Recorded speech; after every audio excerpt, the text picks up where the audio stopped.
Trinidad Planning and Zoning Variance Commission, regular meeting agenda, January 11th, 2022. Pledge allegiance. Pledge allegiance to the flag of the United States of America and to the republic for which it stands, one nation, under God, indivisible, with liberty and justice for all. Roll call. Bermejo. Coker. Here. Maturana. Here. Norris. Here. Spain. Yes, sir. Leon. Here. Public comments on any issue not listed on the agenda? Public comments not listed on the agenda. I have one that I received in writing, Okay. if no one else wants to go first. Okay. This was a comment received in writing pertaining to ADUs. It says, "Hello, Mr. Tallman. Concerning the subject of accessory dwelling units, I personally am open to most anything or any size that a lot can accommodate, especially because of the lack of affordable housing or even available housing here in Trinidad, Colorado. My main concern is that ADUs and even primary residences should be required to have adequate parking on the lot the housing unit is located on, and not be strictly dependent on parking on the street. I live on Mississippi Street here in Trinidad, and like many other neighborhoods and streets here, there are many houses that have no driveways or parking lot on their lot at all. They use the public streets for 100% of their parking in many cases. They have multiple vehicles, trailers, and RVs. So again, I think having adequate parking to accommodate the number of people who can live in a dwelling is key. In too many cases, the streets are crowded to an unsafe level. Thank you and Happy New Year, Chip Shirley." That was a concerned citizen. Yeah, Okay. that was just a public Okay. comment Gotcha. pertaining to this meeting. Do we get a copy of that?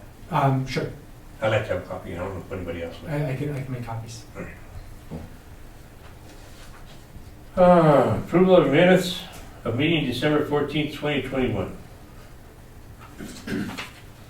Make a motion to approve. I have a motion to approve. Do I have a second? Second. Second by Mr. Maturana. Roll call. Coker. Yes. Maturana. Yes. Norris. Yes. Spain. Yes, sir. Leon. Yes. Public hearings? I see none. Is that correct? That's correct. Proposed changes to the ADU ordinance. So for this conversation, I'd like to guide it with the questions that are at the end of the ADU section in the report that I shared with all of you. It's the report that looks at the results of the survey and offers a critique of the zoning code. All of you have this in front of you. Mr. Spain, you should have this in your inbox. And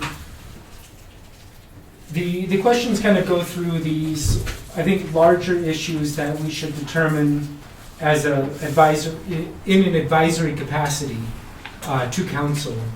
How should council think about each of these issues? We can, once we get through these, look at the code itself, which is at the last few pages of this packet, and make specific suggestions. But I think more importantly, to look at the big picture of what we think, what you think the code should accomplish on each of these points is the form in which I think we should make our recommendation to council.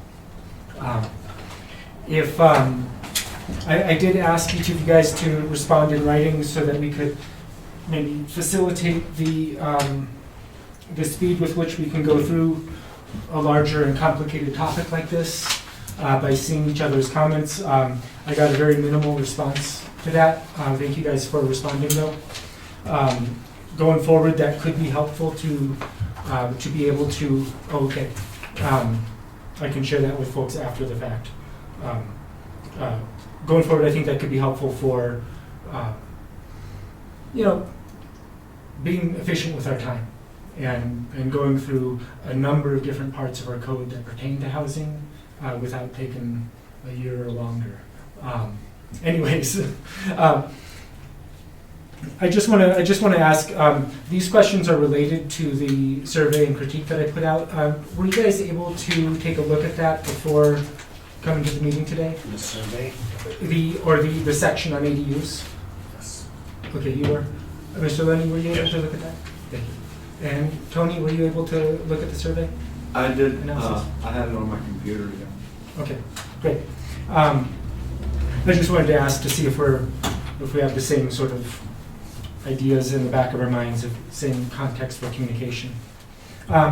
So anyway, I think let's start with the first one. For those of you who are watching online, you should be able to access the survey analysis that I'm referencing on the planning page. I believe it's there. It was also shared on the city's Facebook page. So there's a number of places you should be able to access that. Chris, it looks like you have a question. Yes, sir. Okay, so first I wanna put it out there that I'm absolutely for number one, solving our housing issues, and I think that this is on the right track to doing so. And number two, I am for households having the extra income of having their own rental property on their spot. So I want to make it clear that that's how I feel about this particular discussion, is I think this is a good thing. But with me reading through just what I read through, there are so many hurdles to this particular conversation. Number one, you cannot sell a house that does not own the property it sits on. And you can't divide a lot up because of lot sizes, because of setbacks, because of right-of-way for electrical, because of right-of-way for power. Number two, you cannot have a house on the same metering system as a house that you intend to sell. So this additional dwelling unit would actually qualify completely different as the mother-in-law home, because the mother-in-law home, I think, incorporates a co-ownership. This additional dwelling unit would have to stand on its own. We would have to divide the lot up. We would have to service the houses completely separate. That would incur so much money for utilities to go in. I mean, this is, y'all really need to read this through. There is a lot of things in this particular discussion that just make it almost impossible to do. I mean, and a lot of these mother-in-law homes that we're talking about allowing to be sold, if you did take on the idea of dividing the lot up, you're talking about a 10, 15-foot distance in between the front door of one place and the front door of another place. How are you supposed to get right-of-way easement for utilities, setbacks for the house, and setbacks for the other house all crammed into that space? So there's just a lot here. There's so much here. That's all I wanted to say.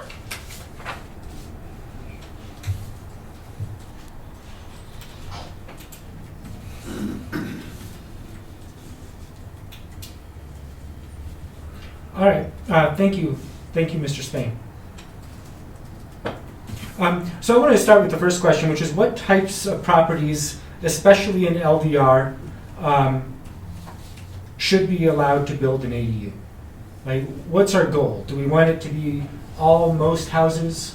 Or if there's a certain type of property in LDR that we're targeting for ADUs, what is that? My opinion is it should be the proper size. And it should have off-street parking.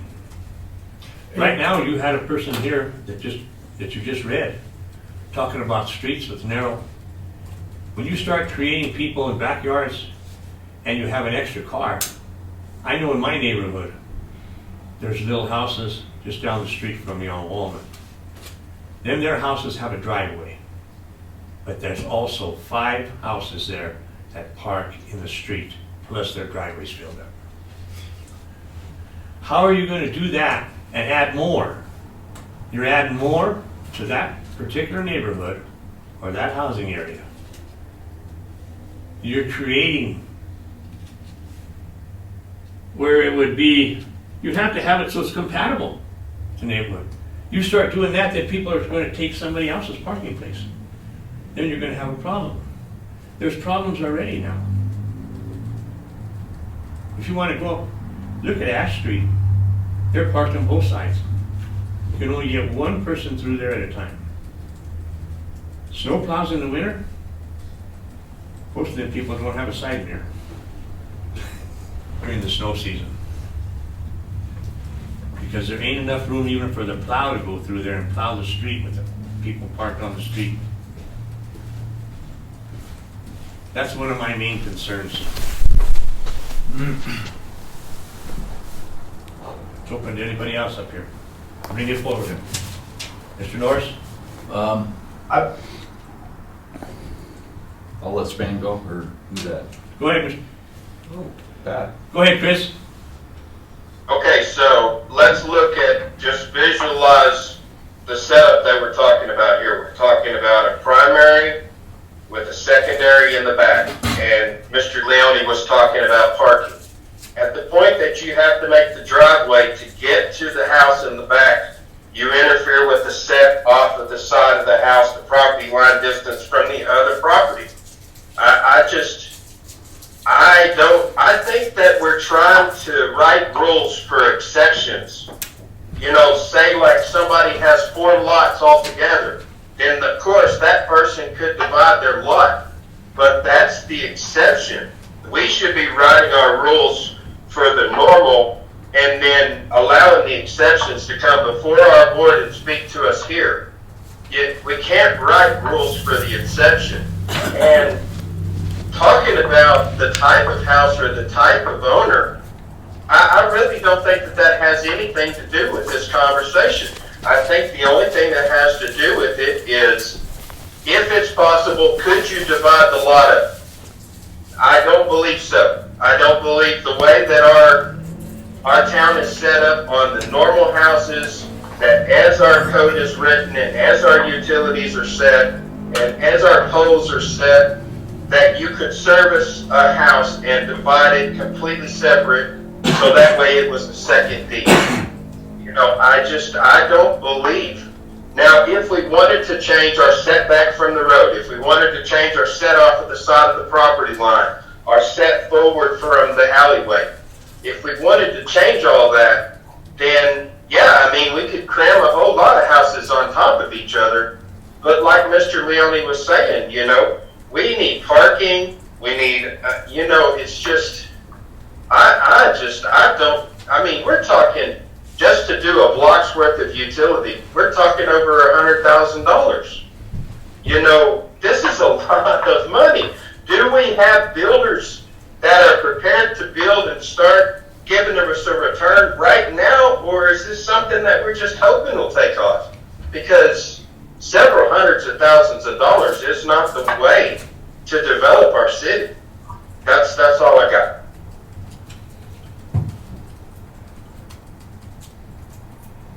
Mr. Norris? Yeah, okay, so I guess the thing I don't understand, the thing I don't understand at this point is, so like, what are you asking in this question? For example, I mean, what other types of... I can tell you the reason I asked the question. Okay, good, yeah. So the reason I asked the question, and this is in the survey analysis and land use code critique, is because as it's written now, probably 85-90% of homes can't build an ADU. They're just not eligible. So I wonder if that was intentional, or if that's our intention going forward.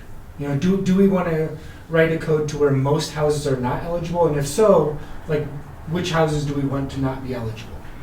But if you go and change the code, right, and how some of that's written, could that open the door for some of these places that now won't qualify, may make it more easier for something like that to happen? That would be the idea. So if What do you mean? That would be the idea, to try to make it so now these places that don't, So if ADUs are going to play a role in addressing the housing crunch, then we have to allow people to build them. If ADUs are not going to be part of the solution, then we have a code that basically says ADUs are not part of the solution. So it depends on what the goals are. Do we want ADUs to be part of the solution to housing? I Do think, we want? yeah, I mean, and I think because it's established in the comprehensive plan that ADUs are something that has been established as an intent of the city. It is it seems like it's established as an intent. The city passed this ordinance. I believe as it was passed, we were working with a consultant. We may not have built that language ourselves, and we kind of said, oh, the consultant proposed this, and maybe it got signed off on without deep consideration.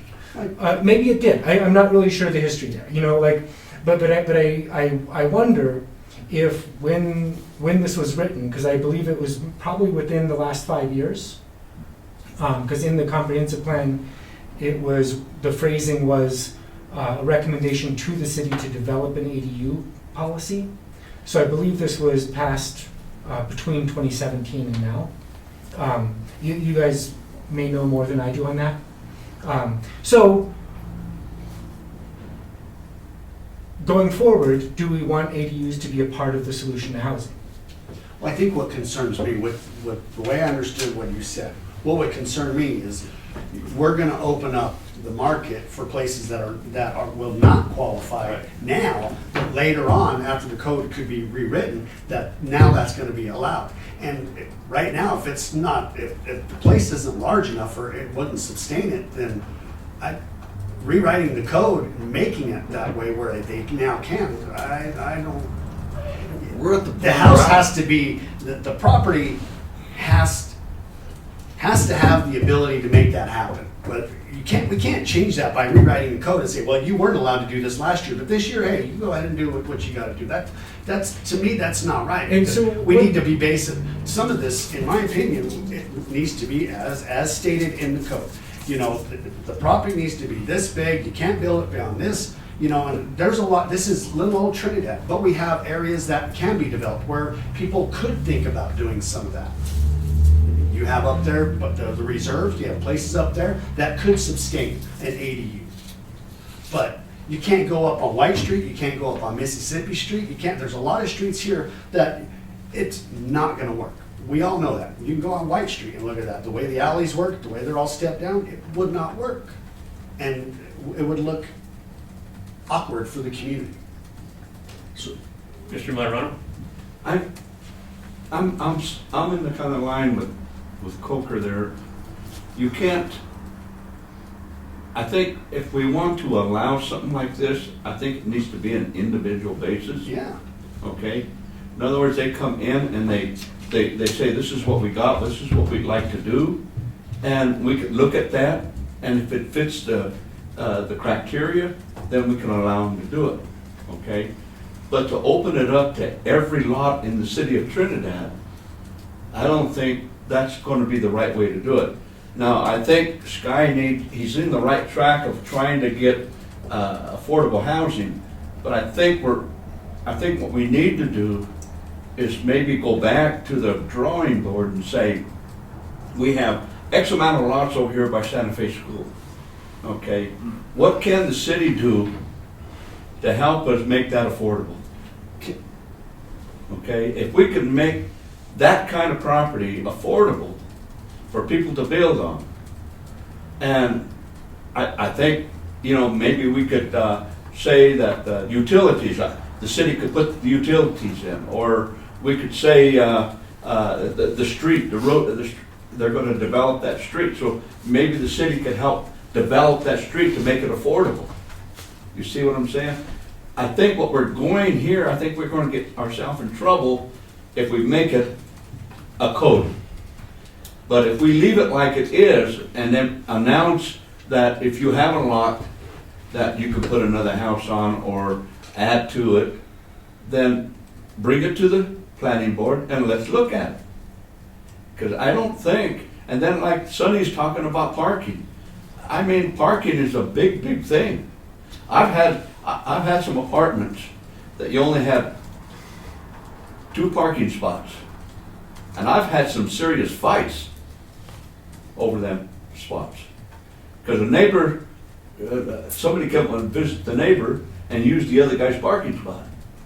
And I mean, it was a fist fight. And so you have to be careful with that type of a situation. So I don't think that the street is enough parking for anybody. You need to have the off-street parking. You used a word, you said affordable housing. Now, is that where, That's where we're going. is that where, because isn't there a certain terminology for affordable housing? If the government uses the word affordable housing, isn't that used in a certain term? How are you using it, Mr. Moderano? What's that? How are you using the word affordable? Affordable is something that somebody, say for instance, he's a low-income person and he wants to get into a house, but he don't have the down payment and he can't afford some of the entities, and so he has to have help. In other words, somebody has to help him. Affordable housing is something that somebody else can help put together. So it would be, so when you say that, what that takes me to, and I know we're gonna kind of get off topic here, but I have a point with this. Right, I know. So you would have to go, let's say, to housing authority, right? Government Because section. now you're going to a government section, which now you're jumping into section 8. That's not where we're trying to go here with these ADUs, is it? Is that, because that's where, sometimes where I'm getting jacked up here is when we use that term, affordable housing. When affordable housing to me is section 8 or government assistance or something like that. But it kind of seems to keep getting brought up in these matters when we're talking about ADUs and whatnot. So are we trying to join in conjunction here and say what we're going at is with ADUs is section 8 or low-income housing, affordable housing, however you want to word it? Well, then, if let's just say back when I was in the housing business, we called it affordable housing, okay? And the reason was because we could buy manufactured homes for less than half of what it'd take to build a stick house, okay? So that made it affordable for them. You know, that's what we call affordable housing. In other words, they bought a lot for, say, $5,000, and then they put a house on it that was worth $60,000, okay? And then to put it up and everything, maybe that was another $4,000 or $5,000, but it was never over $125,000. So when you financed that thing, it was affordable. You could afford that payment. You know, and I understand that. So I mean, I don't know if you read the section, the critique of the code on ADUs, but really nothing in there was about, Right, I just want to make sure, Section like, I just want to subsidies. kind of make sure that we're keeping Those- things separate. Right. Yeah, I mean, how ADUs are regulated in every other city in the country has nothing to do with subsidies. I mean, ADUs are another house. They could be eligible for Section 8. If a person with Section 8 comes with a voucher to the landowner and says, I'd like to rent this and I have rental assistance, then that's what they're doing. But that's nothing to do with the construction or the permission to construct an ADU. So what defines an ADU? An ADU can be a basement that's converted to an apartment. It can be a garage or a shed that's converted into a living unit, or it could be its own separate structure. So it can be internal or external. It could be turning a big old house into a duplex. And we That's an have some ADU. that. Of course, We yeah. have some. We haven't had any of that under the ADU ordinance, but that exists all over Trinidad. And so yeah, we already essentially have ADUs. We don't have anything called an ADU because it wasn't done with the ADU ordinance. Since the ADU ordinance has passed, nothing has been built. Nothing considered an ADU has been built. So in a sense, we can say if this has been around 4 or 5 years and no one's done it, it's not really succeeding in stimulating housing. So yeah, and often ADUs are smaller than a primary house. It doesn't necessarily have to be that way. But if they are smaller, the sheer fact of size often makes them more affordable. Because if you're building a 800 square foot house, that's going to be cheaper than a 2,000 square foot house. So the size of an ADU often correlates with affordability. It's not necessarily that way, and with the cost of construction today, it might not be. But when we're looking at ADUs in our code, an ADU is more about an ownership structure as it's written in our code than it is about an architectural style or a type of building. It means that you have a second dwelling unit, whether it's a basement that's converted, a house that's been duplexed, or a separate structure. You have a separate dwelling unit on the same property with the same owner. We do require, to Chris Spain, to some of your comments earlier, we do require separate utilities. And that makes a lot of sense thinking about the longevity of houses. If you put, let's say, you say, well, it's just going to be my niece living in this house, and so I'm just going to extend the gas line, extend the water, and then 50 years later, somebody else owns the house and they want to do something else with it, and they're like, holy moly, I've got this crazy plumbing situation. So who knows what a house is going to do in 50 years, but it's still going to be there, and that niece is no longer going to be living in that house. So having the separate utilities does allow for, history to take its course and for people to change uses and for that not to be a complicated situation if the property were ever divided. Chris, and to another one of your points, our current code and what's common around the country with ADUs is that they do often require the same ownership. So there's no dividing of parcels. That is the most common way that ADUs are regulated. I'm not sure if that serves a greater purpose, if we want to do that here, or if we want to say same ownership for a certain number of time. Say, hey, we want to keep this ADU relationship for a certain 5 years, 10 years, whatever, and then after that, whatever. Maybe we want to pursue other goals, promote home ownership amongst in our neighborhoods. And one way of promoting home ownership is to allow people to buy the home they're living in. So there's there's a lot of flexibility in how it could be done. There's really no rule. There's no set and fixed way that ADUs have to be regulated. The way we're doing it is just the way we're doing it. It's not the way it has to be done. That's why we're having this conversation. It's like I think we've gone a little bit off topic to just broadly ADUs and everything about them, rather than specifically, do we want to say that in LDR, if you have a single family house, you can build an ADU by right.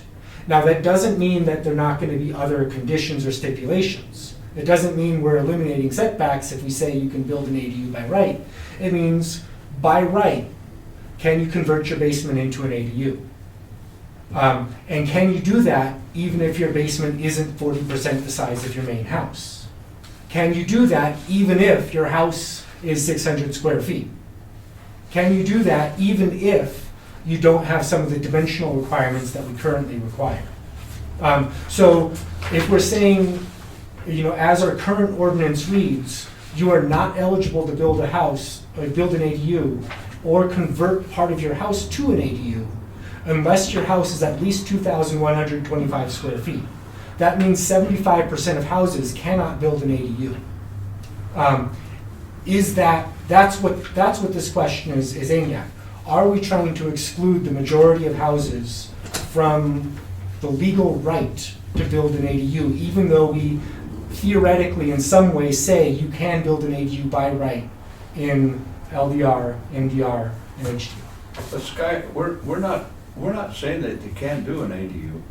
All we're saying is that we don't want to open up the box to where everybody thinks that they're eligible to make an ADU. Who should be eligible, Tony? Well, I think each person should come to this board to find out if they can do what they want to do. I think it depends on lot size. That's what it depends on too. I would like to see it dependent on parking. If we Right, get- that's another reason. I mean, that's what I don't want to die in the ditch defending any black and white ink on a page, especially when it is very probable that it could be just a boilerplate like a standard lease. Every stupid lease that I've used as a landlord, I started with a boilerplate and then customized it to fit my needs. That's what we're doing at this juncture.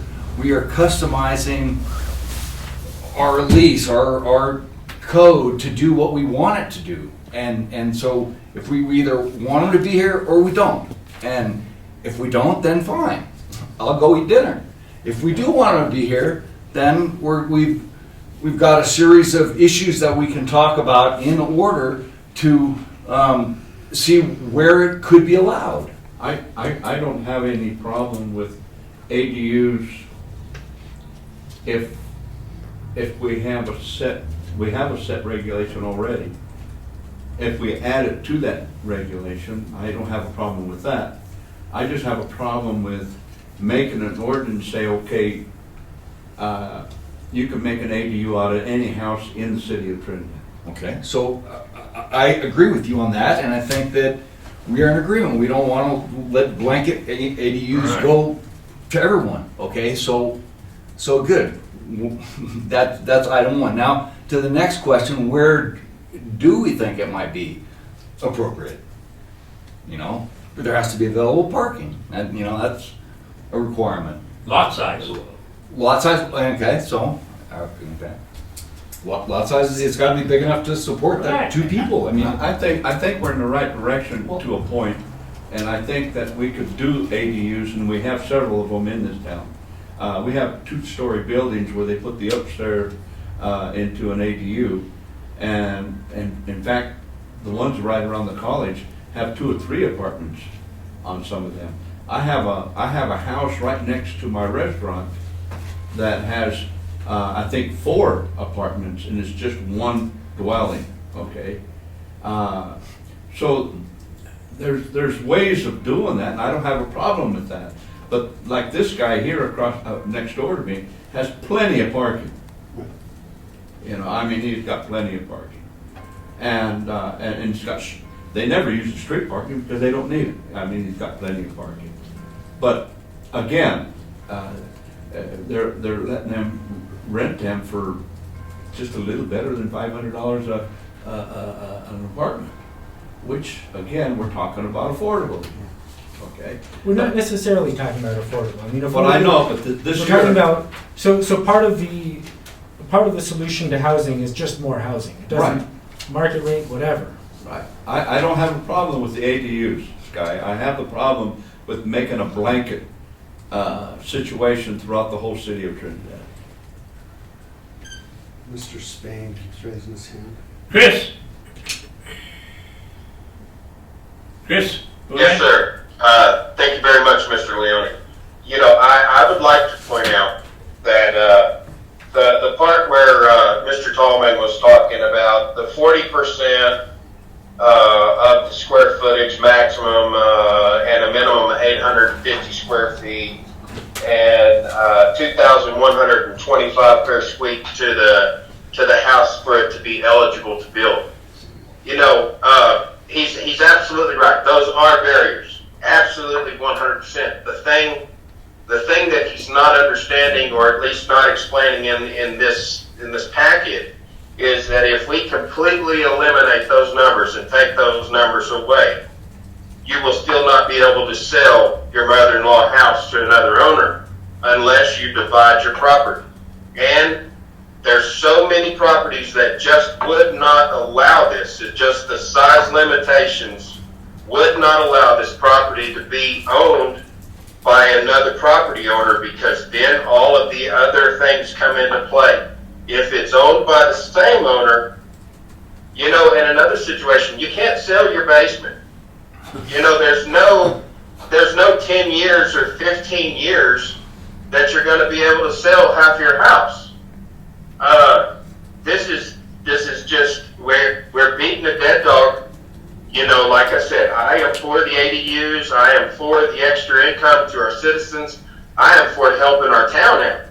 But these numbers, they are not the barrier that's stopping that from moving forward. forward. What's stopping that from moving forward is the fact that you just can't sell a home unless it's the land that's underneath it belongs to that home. You know, that's just not the way that it works, I don't believe. And, you know, it's just not going to change that. It doesn't matter how long we wait or how many different ways we write this code. It's only going to be able to be an owner owning the same thing. Now, that owner can own several duplexes on the same lot, but he's going to have to be owned all of them. You know, otherwise, like I said, everything else kicks in, and then it would never be allowed to even be built. That's all I got. Is there any opportunity for public comment at all here? My name's Pat. Is there any opportunity for public comment at all? What do you guys think? I mean, this is not really a public hearing. Right. It's a little bit more like a work session. How should we treat that? Right. This is a work session right now. Oh, okay, fine. So there ain't no I time. think there was not. I think There ain't no time for public comment right now? An opportunity for the public to not only watch you guys, but actually participate. Thanks. To all of you guys online, we have a couple different viewers. If you guys would like to submit comment, I mean, there's a period for public comment at the beginning of every meeting. You can also submit comments directly to me, and I'll share them at the next meeting. You know, whether you're in attendance or not. You can contact the commissioners directly if you have their contact, or I can share that with you if you contact me. So I think that might be. Yes, that'd be the way to do it. Those are the options, huh? Yes, those are the And options. there's no flexibility. There's no flexibility when there's no flexibility in that. Well, 2 minutes. It would be better to hear a comment than to have him contact one of us individually. at a different Wouldn't it be time. better to hear somebody that took their time? I'll leave that to you, Mr. Leone. It's a work session. I think this is a work session, and public comments are for another time. And I think that's what we have here tonight. Thank you. You work for the public. Thank you. Okay, continue. Scott? All right, well, I'm going to suggest we move on to question 2. I think we're getting, I'm not sure we're really answering the question as to which properties should be allowed to build one by right. We're dancing around it. So let's. I think. So let's go to the second sub-question there, the sub-question A. Are there any conditions, and you've mentioned some already, that should make a property in LDR ineligible to build an ADU? So some of you guys have mentioned a few things. Leone, you have mentioned lot size. Right. Talk about lot size. How should that be determined as far as eligibility goes? Well, the lot size is whatever the house is on, and whatever is available property behind the house, if you're talking about Mm-hmm. accessory dwelling unit. That part should be, I would say, less than 40% of what the house is. If the lot size in the back ain't inadequate enough to promote a accessory dwelling, then it's not feasible. Mm-hmm. So Setbacks, that would be- setbacks, side setbacks, front setbacks, rear setbacks, that should all come into the equation. And it would. I mean, those things are in place outside, separate from the ADU ordinance. So would you say that as long as it fits within setbacks and fire code, that's enough space? I don't know if that's enough space. It would be close. But that, It would be close. Or do we want? That's Are what you I'm saying that ADU should have a different setback standard or different standards for spacing? Or are we saying that our setbacks and lot size requirements as they are already regulate setbacks and lot sizes? I think right now our setbacks are already regulated, and if it falls within them regulations, then I think we're okay. But I would enunciate on that too. when I read this, because we say, you know, you're talking about, well, setbacks. To me, when we talk about that, I'm thinking we're building something, right? I'm thinking we're gonna build a small dwelling in the back. That's why we have to pay attention to setbacks and all that size, right? Right. But how does that come into play when you have an ADU because somebody made their basement an apartment? You see what I mean? Because that's, I think for me, when I look at one thing, we're looking at, okay, I'm assuming this part of the code is written because we're gonna build a dwelling, right? Where this person over here might say, I wanna take my basement and turn it into an apartment. So you see, those are like. So I mean, code is just like language, right? We can make specifications in code, and we can say for a separate ADU, maybe we just let lot size and setback regulations prevail for an internal ADU, for putting some dividing walls within your house. Then what? Like, who should be ineligible to divide their house internally? But I think when I look at that, that's what's confusing about some of this to me. Okay, well, we can use the language internal versus separate. So an internal ADU would be anything that's like a basement or just internal walls that create an ADU within an existing house. And external or separate ADU could be its own structure. So, Would attached be So, internal slash Oh, attached? okay, yeah, so attached could be Part of internal. Okay, Yeah, so internal attached could be, slash I think attached. the language we currently use is attached, So- actually. you're talking about additional dwelling unit then, would be an attached. It can be An either. accessory dwelling A- unit would as be it's- separated. As it stands, it's either. An accessory dwelling unit is either attached or unattached. It's both.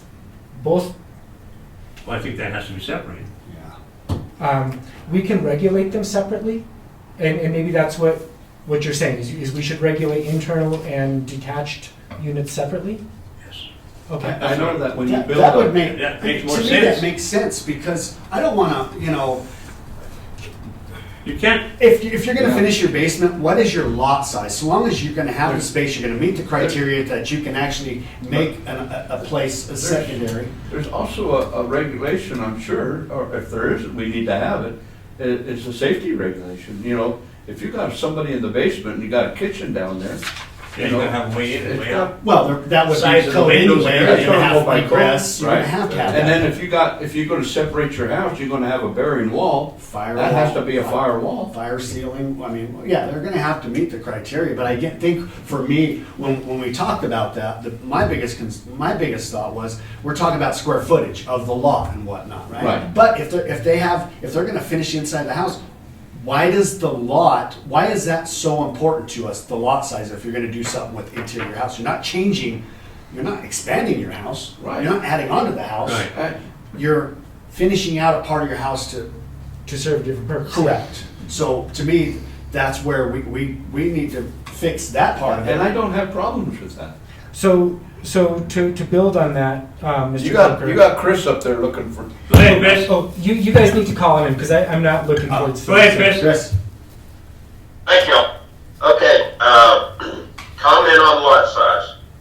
I believe the code says something to the nature of the square footage of the house you want to build, plus the setback, plus the side setbacks, is equal to what you need for that house.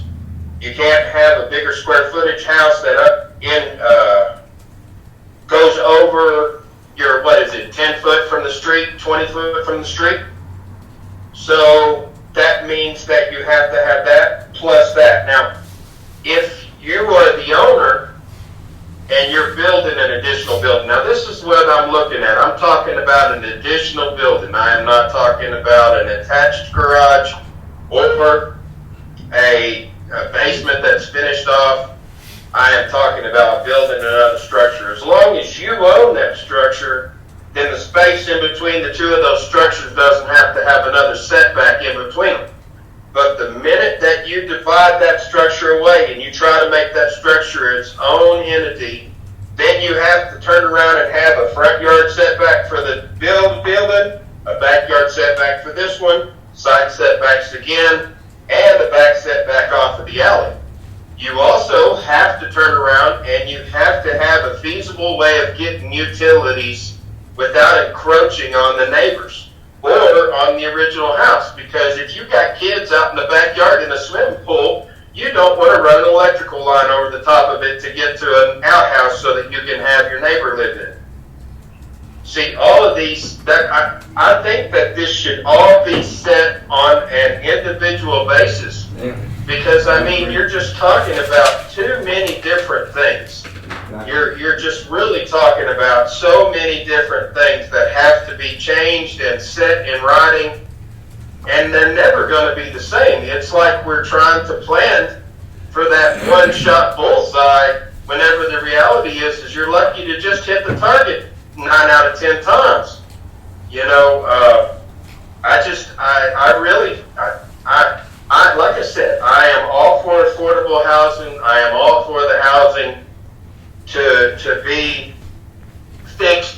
Why can we not look at our town and see areas where we could have development and take on a project community and try some things in that area, as opposed to, like Tony says, trying to fit a one-size-fits-all for everybody? It's just not going to work in this town.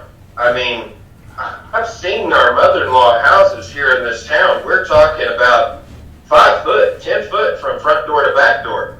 There's no way that you can meet all the rules. And, you know, I think that y'all are right. I think that the built-in side structures, the finished-off basements, or the divided house in half, those should be set off into another category all their own, because, you know, that's really not code that you're dealing with at that point as much as it's the fire marshal's business. You know, those 2 ways of egress, you know, that's fire marshal business, you know, and there's just so much we're working on here. I don't know that we'll ever finish this if we try to nail all of this jello to the wall. That's all I got. I'm sorry, guys. Didn't mean to be long-winded. Thank y'all. All right. So should Your comments are well taken, Chris, well taken. what about a house that is, a house that's on a lot that maybe you guys determine is an adequate size, but the primary house is only, say, 650 square feet? Eligible or ineligible? Can you bring that past us again? What if the existing house is only 650 square feet? Should they be able to do an ADU? I guess Primary house is 600 square feet? Right. Sure. What if that's the case? What if they want to build another? I don't think there's a problem as long as there's enough room and the setbacks are all in place. I don't think that would be a problem. And the parking. And the parking, yeah, I don't think that's a problem. I think adding housing is where you're going, and I think that's what we're talking about. And I don't have a problem with that type of a deal. And I think it has to be under the same ownership. I don't think you should ever be able to sell that part of the ownership. You'd have to have the property It'd be a very unique property. rezoned, right? And, Rezoned, but Mr. plot Marano? or Lot an hour. Yeah. Why is ownership Certainly. important for you? Why is what? Why is ownership important for you? I think it'd be 2 reasons. One is that the person, if he wanted to sell it, he would have to be able to sell both of them without separating it. And then if you separated it, the second thing is that you would have to have a surveyor go in and size it off to where they have 2 different pieces of property. And I don't think that would be justifiable. I think we would be going in a direction that we don't want to go. I think I don't want to go anyhow. But I think if you had a piece of property and you made a mother-in-law house, or you just wanted to add housing, and it fit the size of the lot, and it had all the setbacks the parking, whatever we needed, I don't see a problem at all with it. But I think each person that wanted to do that would have to come in front of this board and show us and prove to us that it does meet all the criteria. Well, if they meet the criteria, they don't need to come before the board. That's Or the they point don't of have to having come in front of the board. ordinance, yeah. And that's a point you've brought up a number of times, Mr. Madrano. Why should, basically what I interpret you saying is that ADUs should not be allowed by right, because you're saying they should be only on conditions, or they should only be on special permission, case-by-case basis coming to the board. Why should we not allow ADUs by right? Like we currently do, although Well, it's problematic. I don't think we're saying that it's not by right. You are saying that it's not by Well, right. no, You're we're saying not. you have to come for The reason why I'm special saying permission. that it has to come before the board is to make sure it fits the criteria. Come before the board for what? A conditional use permit or a variance or what? Either For neither? one of them. Well, Conditional use or variance. so That's what this board sits here for. Planning and zoning and variance board. so why can't we write an ordinance that accomplishes what you would basically rule on? But for- how's that gonna blanket everybody, Sky? Well, you're going to theoretically treat everybody fairly and even-handedly if they come for variances. And so the criteria you use are going to be the criteria that are in the code. And so we should put in the code criteria that everybody can follow and know what to expect. And I don't have a problem with that. And so right now, But this is. you're kind of bound to I say think- no I to think- just about everybody. No, I think we're talking about the same thing, but we're classifying it differently. Yeah, so by right means that you do it without a variance. It's permitted by right. That's what by right means. Well, we don't, And you're saying that you don't I'm saying that think they ADU have to should be meet- allowed by right. they have to meet the code. In other words, Right. if it has enough space and it's got enough setback and all that, then that's fine. So Now, what- there's the other question. But you're saying that we can't put that in writing now, or we can't say what that should be?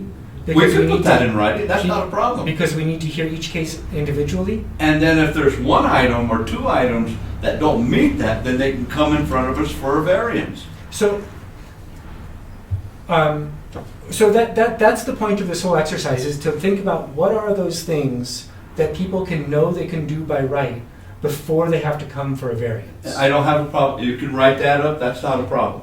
Well, that's what we're trying to decide on, Wouldn't that, how that should be written, and what are those values that go into that.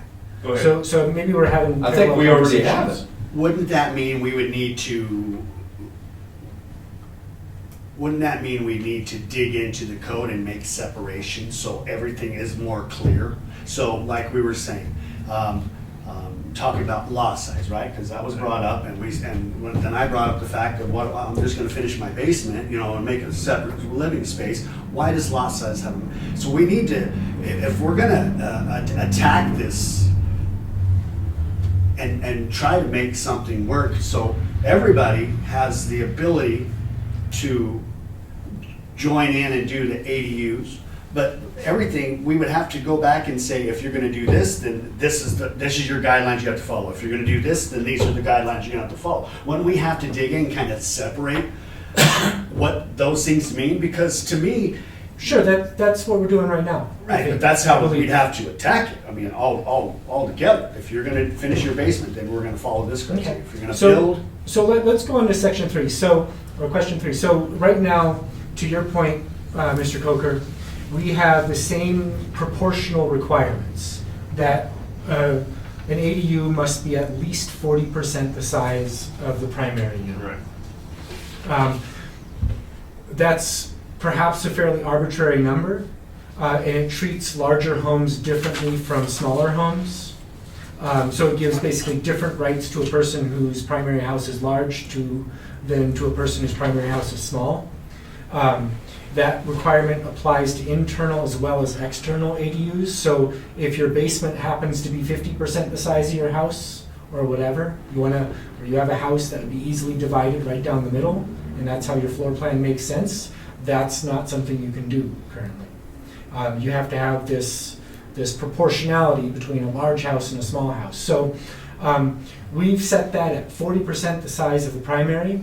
What that means as well is that if you have a smaller house, which many people do, the minimum house size for a one-bedroom in low-density residential that's not an ADU, just a primary dwelling, is 650 square feet. The minimum house size for an ADU is 850 square feet. So I'm not sure why there's this difference in what the minimum house size can be if it's a primary or an ADU, and why an ADU is, the minimum is larger than the minimum for a primary. We also allow for 400 square foot dwelling units in high-density residential. So, you know, the minimum size is not about what we think people need to live, it's about some other value. And I'm not sure what that is, because if we allow 400 square feet for a dwelling unit in high-density residential, why not in other zones? What is the logic to create different minimum sizes and for ADUs to have a minimum size of 850? So 850 may or may not be an arbitrary number, and 40% may or may not be an arbitrary ratio. But I think if we're going to say we have these minimum sizes and then going on to maximum sizes, we should justify it with some explanation so that people don't feel like they're being regulated arbitrarily. Chris?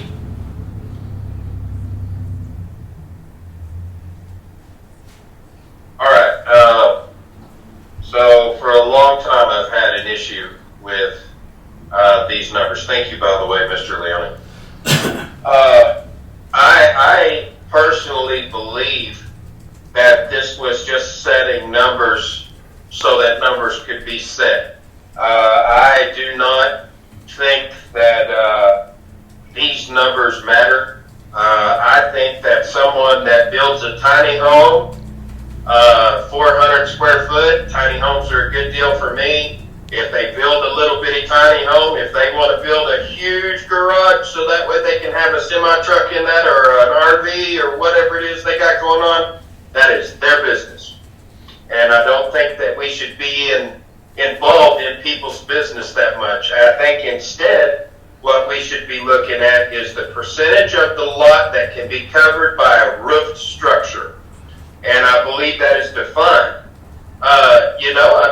If it says that 60% of your lot can be covered by a roof structure, then build a house by all means that is 60% of the lot size. As long as you meet the setbacks and meet the requirements everywhere else in the code, do your thing. I encourage everybody.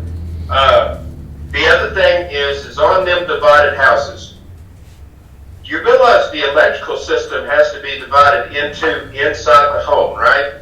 That we just can't put a door on our basement and run another electrical source to half of our plugs without melting down the whole street.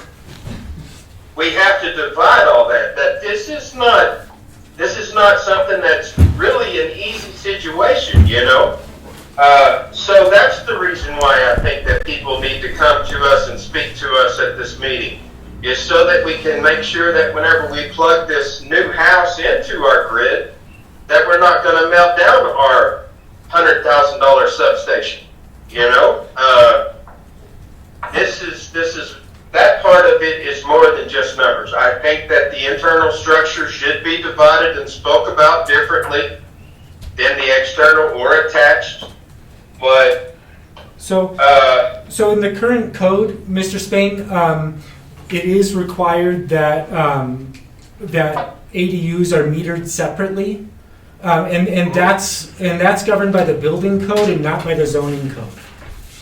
I understand that, but metered separately does not mean that we just slap a meter on the outside of the house and run half of the house on its own. That is it's like the blood veins in your body. The internal electrical of a house runs together. You can't just cut off half of it and hook it up to a meter. You have to plan for that electrical to be halved. You know, it's not an easy deal. I mean, it can be done for sure, but it's not just about putting a separate meter on there. You know, there's the replacement is still gonna be wired to the fuse box that's upstairs in the closet, Well, you know? Well, not actually if it's metered separately. If it's metered separately, then that implies that the electricity or gas or water being used on one side goes through a separate meter and a different circuit. Exactly. So Exactly. I'm not That's what I sure. was saying. So, So metered separately does have that implication. Okay. If it's metered separately, it means your plug on one side goes to one meter and your plug on the other side goes to the other. So and you're right, that does require a lot of work. That's an expensive thing to do, but that's already in the code. We're also talking about different heating units, different thermostats, different everything. Yep. I mean, it's just not as simple as putting a door up in a hallway and saying that's apartment B. You know, that's all I'm saying is that somebody who actually takes this project on is taking on a pretty good sized project, especially whenever you're dealing with these older houses. You know, that's just why I think that we're here, is to make sure that it is being done right, you know. It's you know, it's just, these numbers are here for a reason. Height requirements, do you know that's because of our ladder trucks on our fire department can only go so high? They can go 7 You know, stories. this is just all, it's important numbers, you know? Comes down to sewer too.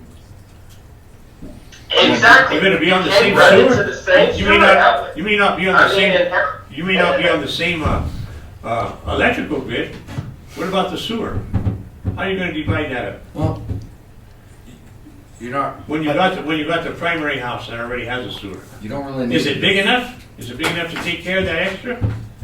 But You that's, don't get charged for sewer. that's where it comes down to how we're looking at different styles of ADUs, right? Right, Because you're gonna build a structure out back, and you're gonna cover all those bases. right, but the one inside the house. Right, that's why, again, it takes us back to where I feel, me personally, I feel like we need to kind of go back and look at What we our have. different styles of ADUs, and then lay a course per ADU, per style of ADU. Well- Is something like that achievable, Sky? That sounds very easy, in fact. You just say for attached ADUs, this is what we expect, and for detached ADUs, this is what we expect. It sounds very easy. Doesn't it sound, I mean, to me, it seems like we can pinpoint better if we narrow these different styles down. If we pinpoint them down, it seems like we can come to a better solution faster than trying to look at, because right now when we look at it, we look at everything as a whole. And then what happens is we all start communicating, and you're talking about one thing and you're talking about another thing. It's all basically the big same thing, but you might be talking about a detached where he's talking about an internal, and I think that it's gonna make this roundtable last a lot longer. Well, apparently it is. So, I mean, one way to deal with that is just to be explicit about what you're talking about. And say, I'm talking about external or detached ADUs, and this is what I think. Or we could, we could try to say, let's start first, go around the table and talk about detached, and then go around the table, talk about attached. A lot of the things that we've been, We could do either one, but I mean, is that what you're suggesting? Maybe Well, just go it around just the table seems about to me like detached and- that's where, that's, Okay. there's a little bit of, I don't wanna say let's- confusion. Let's do that. Let's look at this question. If ADUs have a minimum size, how should we determine that objectively? So it's not arbitrary. And let's start first with detached ADUs, So is that gonna be a separate structure. separate structure? So anything that's a separate structure, and then we'll stop. We'll go back around and ask the same question. An internal ADU, that means it's an existing structure that's being converted to an Would it additional. matter, just out of curiosity, because does this matter to you guys? Does it matter if you're in a low density or in a high density? Well, that's what I was just thinking. You know? Okay. Now, where, I hate to use the word to allow, okay? Because sometimes people get caught up with that. But if you own houses on Colorado Avenue and Kansas and different parts where they're the houses that are really high expensive houses, you know. Well, that and, They're bigger. well, So- I would look at, Let's let Marano finish the thought. So if, What about those And you don't places? want, you don't want to alarm people, like for instance, the lot where I was living, it had a lot in the back that was big enough to put a regular house on it. I mean, that's how big it was. But the reason why that house is so expensive, because it has all that property to it, you know, and it's got a 5-bedroom house, and it's a brick house, and it's gorgeous inside. I mean, it's a beautiful house. Are you gonna allow an ADU to come in next door to you? In other words, what areas are we gonna be able to allow these to come in, or it doesn't make any difference? so you think that an ADU would lower the value of a property? Of some houses, I think it would. How would that happen? Well, the thing about it is, if you got an ADU next door to you, you have more people. It's not gonna be interesting for a person to want to live there. The person probably that has the house would probably decide to sell it because he didn't wanna deal with that, because they put that ADU in even with his rejection. So, Density.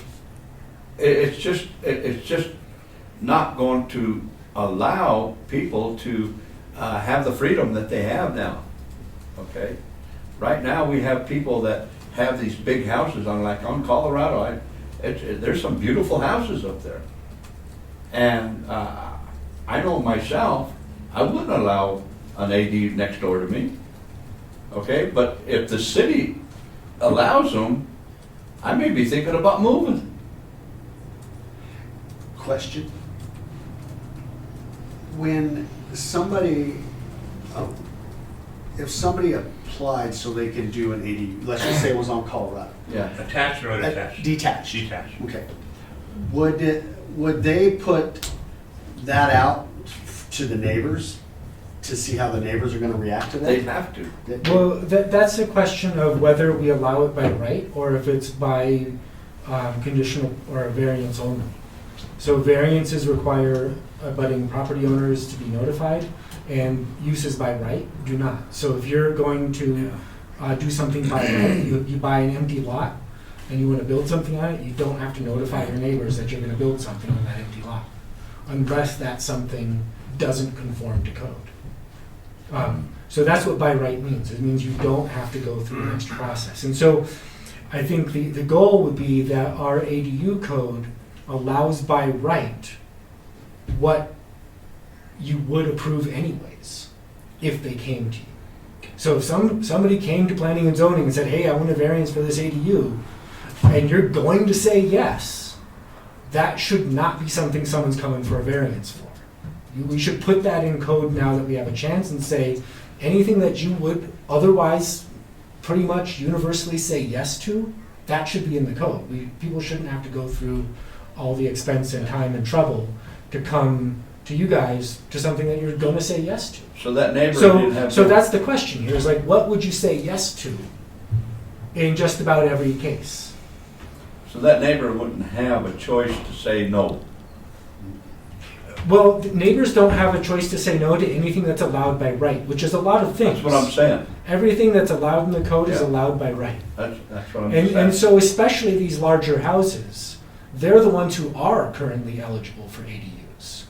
Oh, I know that. But So, the thing so about that's it who is, can do most it now. people on Colorado, there's a couple of ADUs, one on the corner of Colorado and San Juan. Okay, there's an ADU there.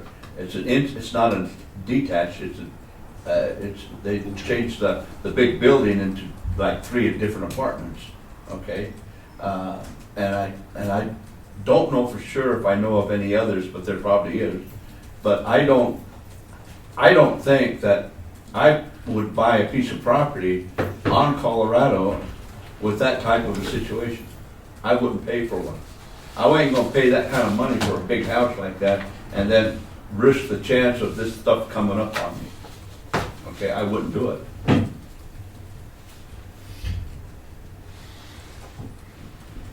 Chris? Right, Chris? Thank you. Okay, so on the detached buildings, right? I think that the percentages and all of that, if allowed, not allowed, doesn't matter. I think those are arbitrary numbers. I think what matters is lot size, setbacks, and percentage of coverage allowed in that area. It's different for different densities, but like I said, there is a percentage of grass that is allowed to be covered, and that should dictate the size of your ADU and if you're allowed to have one or not. You know, can your lot mathematically do it? You know, if you can't meet the numbers of coverage, then you can't have the ADU. It's simple. As for the next discussion that you're having, what the question really is here is if each one of us owned a piece of property, let's say we own the biggest house on Colorado Avenue, do we believe that it is the city's right or our neighbor's right to tell us how we can or cannot use our property? That's the real question. Because if we believe that ownership means ownership, then we have to side with the owner being able to make those choices for their property. And the owner should have that choice. If we believe that ownership means you're in a community and you have to talk to the rest of the group, then we have to side with the city being able to make that choice and the neighbors having to say so also. And in that case, ownership really doesn't mean ownership. Ownership means limited ownership. If you want to totally own something, I guess you have to go to the country and not live in our town. Me, I side with the owners of the property. I believe that ownership should mean something. And I believe that because ownership means something, then, you know, we got to let the neighbors and the owner work it out on their own, you know. It's not really our place to tell them what they can and can't do. If they meet the code, then they should be afforded the right. That's freedom. That's all I got, guys. Thank you. So let's take Mr. Spain's idea. He said that we should basically abandon percentages and sizes, maximum, minimum sizes, and look at lot coverage and setbacks. What do you think of that proposal? I think that's what we said here, we said that a couple of times. Okay, ago. so you agree? I do agree. I agree. You agree? I agree, just not 100%. I still think that, you know, if you have a big house, right? I don't believe that I still don't think it should be as large as the main structure. Because to me, So you think an accessory dwelling unit should be subordinate to the main house? it's kind of like how I feel. Okay. But then that kind of goes back to, I look at it from the plant standpoint, if you're putting money into a property, if my neighbor's improving his property, it's improving my value's going up too. I mean, it doesn't, money going into a property is money going into a property and it increases value. Of that particular property. Yeah, of that property. And it could, and when one property goes up, being next to it, because of the way we do comps, well, my property goes up too. That's by definition, that's part of the argument that you guys are using. I'm not buying that. Okay. I think that the term accessory is stopping us because whenever we assume the term accessory, it implies smaller than. It implies that it is a link of a greater thing. Additional use building would fit better, I think, than accessory, because like John said, it implies a subordinate position to the greater house. And is that what we're really trying to do? But I think, and I'm not trying to interrupt you, Mr. Spain, but I guess my point would be, if you're on Colorado Street and you own a big house, and all of a sudden you want to build this other large structure, and it's going to boost up, but you're going to make it to where there can be 5 other people in that house and 2 adults that drive in cars. Okay, we talked about parking. parking. Where are you going to make that happen? That comes into play with all this. I got a Because parking ordinance and the whatever. bigger you go, the bigger family, Square footage square footage. comes That- down to that. Yeah. I agree with that, sir. And I think that the parking should be one of the things that should be defined more than this percentage and more than this square foot. It should say, is there adequate parking for anybody that's over 15 and a half years old in the home? Well, look at if you're just thinking about Colorado Street as it sits, each one of those houses, most of them, they do have a driveway, but it's going to be some of them are shared driveways. So and if you're going to build an a detached accessory dwelling unit, how are you going to stick them on the street? Actually, That's where they're gonna go. that's going to create even more issues. Well, I agree. That does create problems, especially in the wintertime whenever we're trying to do our snow removal. So, That's whenever the biggest problem is created. So that's another reason why I think that they ought to have to come in and speak with us, is so that we can discuss these limitations, and it should be a case-by-case basis.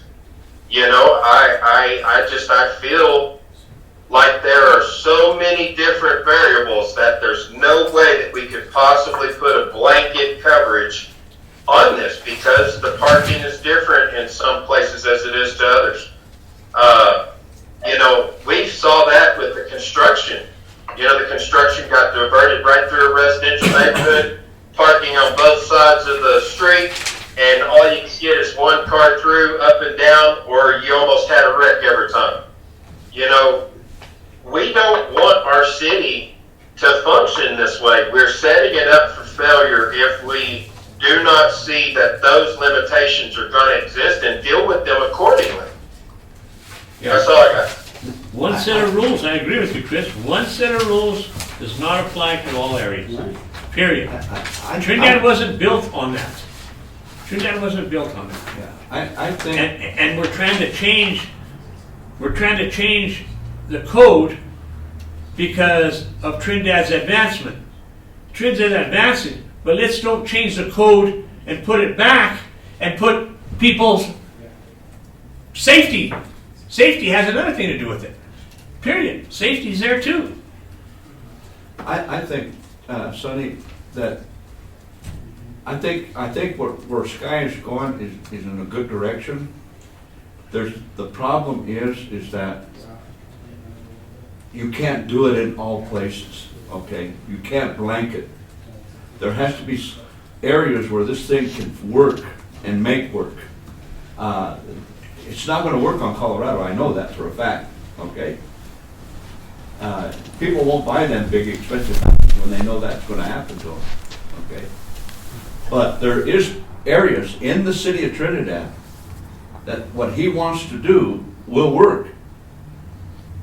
And I think, and without any problem at all, but I think it's going to work in areas that we could.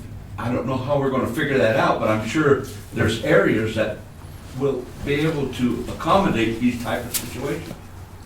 And I think he can make it work. I really do. It's not going to work all the way through the whole city of Trinidad, but what he's talking about can work, and it will create housing. And I think that's what he's asking, and that's what he's after. But you can't do a blanket. You can't do a complete blanket. Now, if we could take a certain zone area and say, we can make it work in this zone area, but we can't make it in this other area, okay? That's what we'll have to figure out. I think that's what everybody's looking at. Um, One set of rules is not gonna Not take gonna care go of all the way all through. this. There are ADUs already in Colorado. Huh? There are already ADUs. Yeah, we know And that. and there's some here. Yeah. There's some here. Yeah, we know There ain't no doubt about it.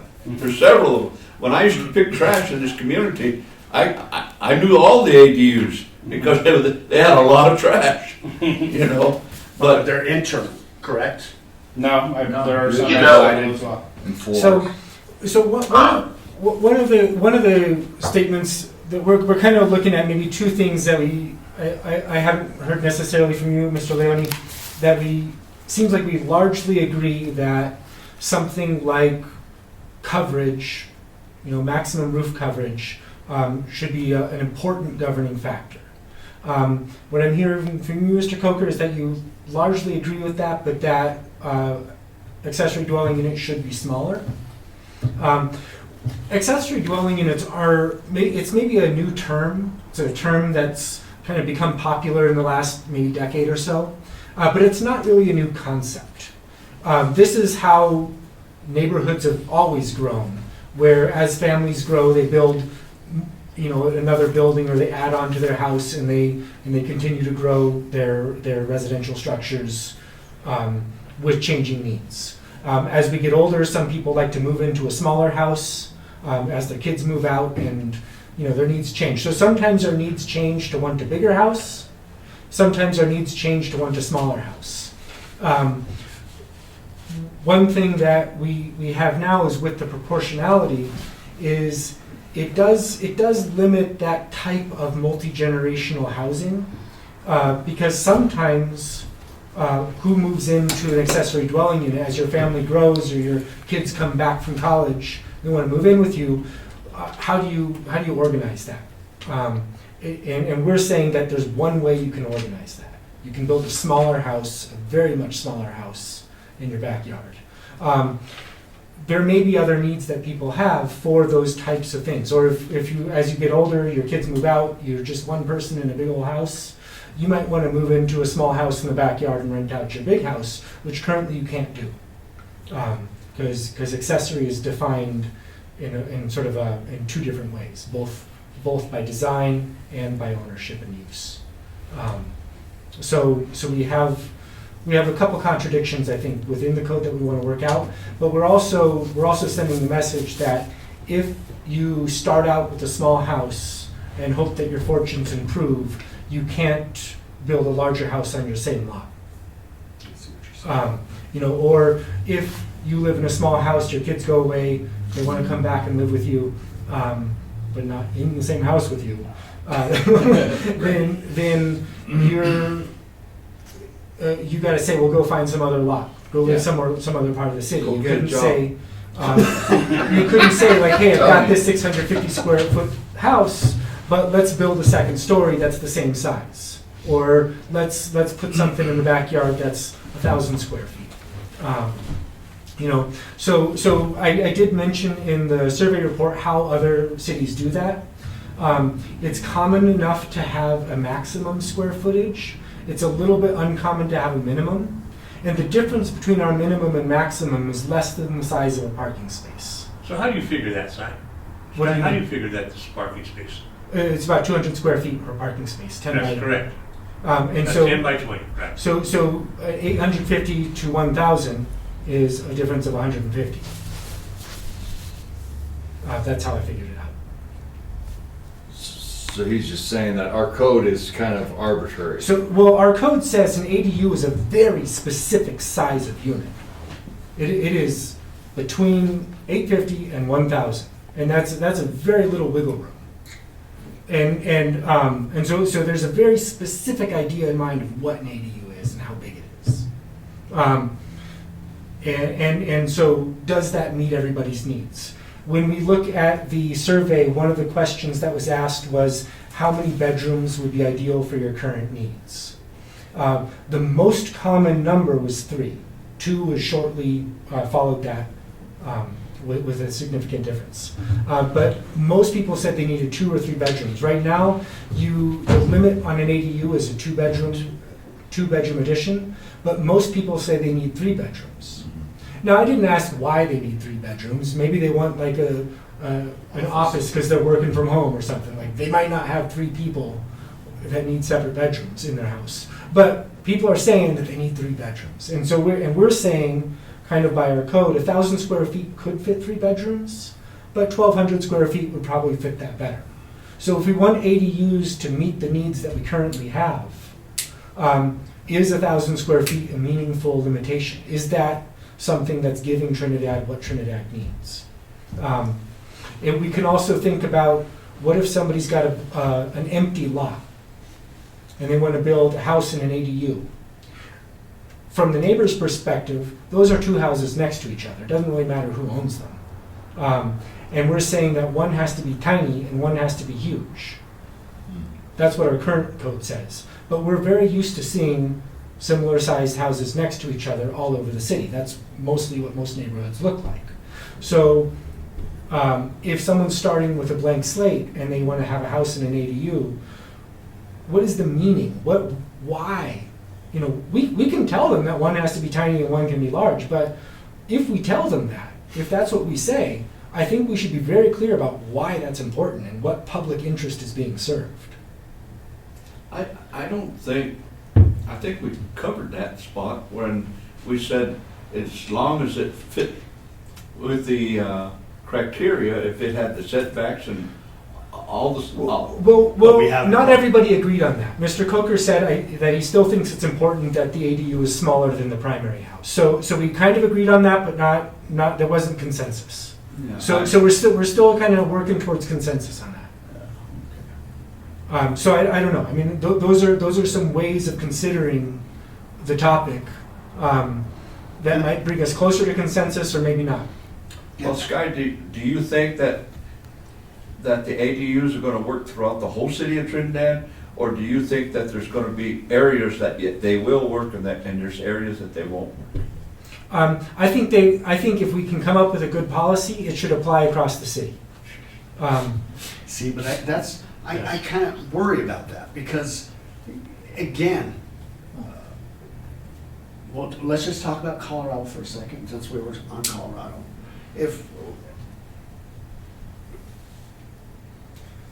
If you open that up, give me a second. Let me revert. Let me get back to you on that because Okay, I didn't really think that. Hold your thought for a second. Does anyone else have any thoughts on that? I mean, Mr. Loney, I don't think we heard from you. Do you think where do you stand on the coverage versus proportionality between primary and secondary? Lot size. Lot size should be the governing factor. So if there's enough space, If there's it should enough be allowed. space and you can get enough parking off-street, and you ain't, how would I put it? Yeah, You ain't,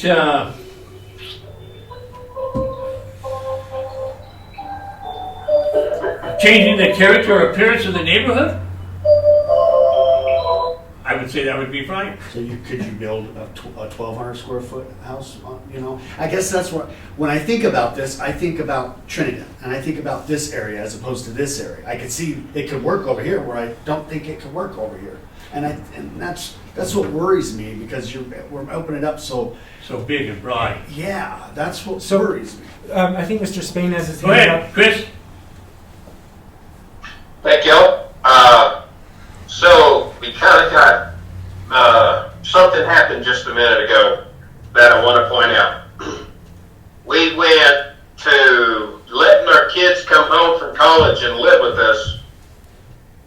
So we need to build an extra house, but we're still going to meter it separately. There's no kicking in for the bills. We got to have them have their own personal bill. Yeah, that's We gotta already have them. that's already in the code. So I don't know if we're suggesting changing But that. that's what I'm saying, is you want it to be a heartfelt moment. We're just trying to help out the family, but really, we're not. We're trying to be a landlord.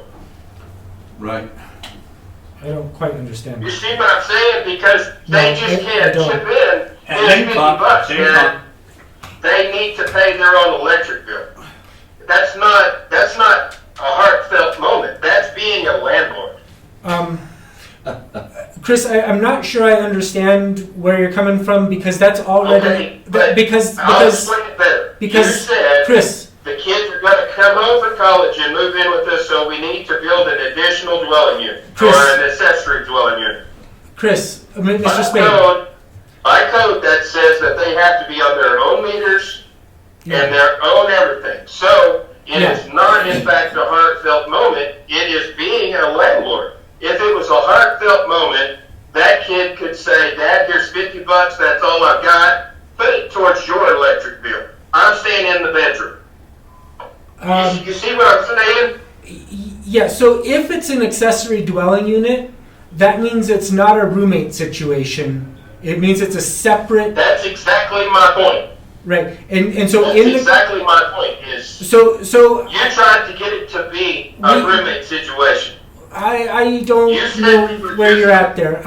So Mr. Spain, in the code right now, an accessory dwelling unit is defined, and it does require a separate meter. So what you're saying is already in the code. So I we understand. could discuss, like, do we think we should meter ADUs separately? I think it's a very important thing to do.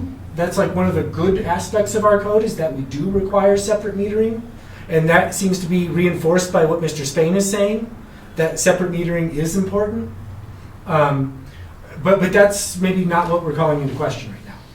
But the point that I'm making is earlier you used the example, your kids are coming home from college and they need to live with you. That is one motivation why somebody may want to build an additional But house. that is not the intention in an accessory dwelling unit. An accessory dwelling unit has its own meters. You're not trying to be heartfelt, you're trying to be a landlord. You want them to have their own existence completely, except for they're going to live on your property and pay you probably. That's a landlord. That's not being a good dad that's just letting people come stay for a couple of months while they get on their feet. So, Mr. Spain, question 8 in the survey was that if an ADU is designed to provide multi-generational housing for a growing family, would you regulate it differently than if its purpose were to generate rental income? So would you regulate multi-generational Why ADUs not differently? just build on an extra room? If you're just trying to accommodate an expanding family, why not just build on an extra room and have the family be together? Why do you want to put them on their own meters and be their landlord? So if somebody wanted to do that now, that would just be a building permit. That's something people can do. It wouldn't be considered an ADU. But that is allowed. That is allowed under the current code. It's not considered an ADU. I'm just saying, if my son wanted to come home and needed to come home to live with me, I would build an additional bedroom and not have to rake my house, Right. divide my sewer, divide my electrical, divide So everything, my water. that is not an ADU. So we're not talking about that. That's something people can already do, and it's not really the discussion right now. But you did discuss it earlier. That's why I brought this up. Okay, You said the kids building an come home. additional bedroom is not what we're discussing. We're discussing ADUs, which is different from an additional bedroom. I understand that, and what I'm saying is that under your example, it makes no sense to build a whole house or to divide everything up just so that your son can live in a bedroom or his own house. Why Okay. not just get your own house across town? This ADU is designed for you to be a landlord. That's what I'm trying to point out. Okay. So should it be regulated differently if it's for multi-generational housing than if it's for rental income? I just don't see a multi-generational family splitting themselves up in between 2 electric bills, 2 gas bills, 2 water bills, and having to divide their house up. I see them building an extra room. Well, what about, should we require them to grow their family in that particular way? Should that be set in the law? Or should that be, should we regulate? Well, I think it. So I think it when we makes common regulate the sense. zoning code, So one issue with that, and you've brought it up before, is that if you say, because it's the same family, we don't want separate meters, then that family sells the house that's been plumbed and wired very strangely. They sell that house, and somebody buys it saying, oh, hey, I want this to use this for rental income, and the plumbing is all crazy. So whether The people... plumbing and the electrical would be normal for a home.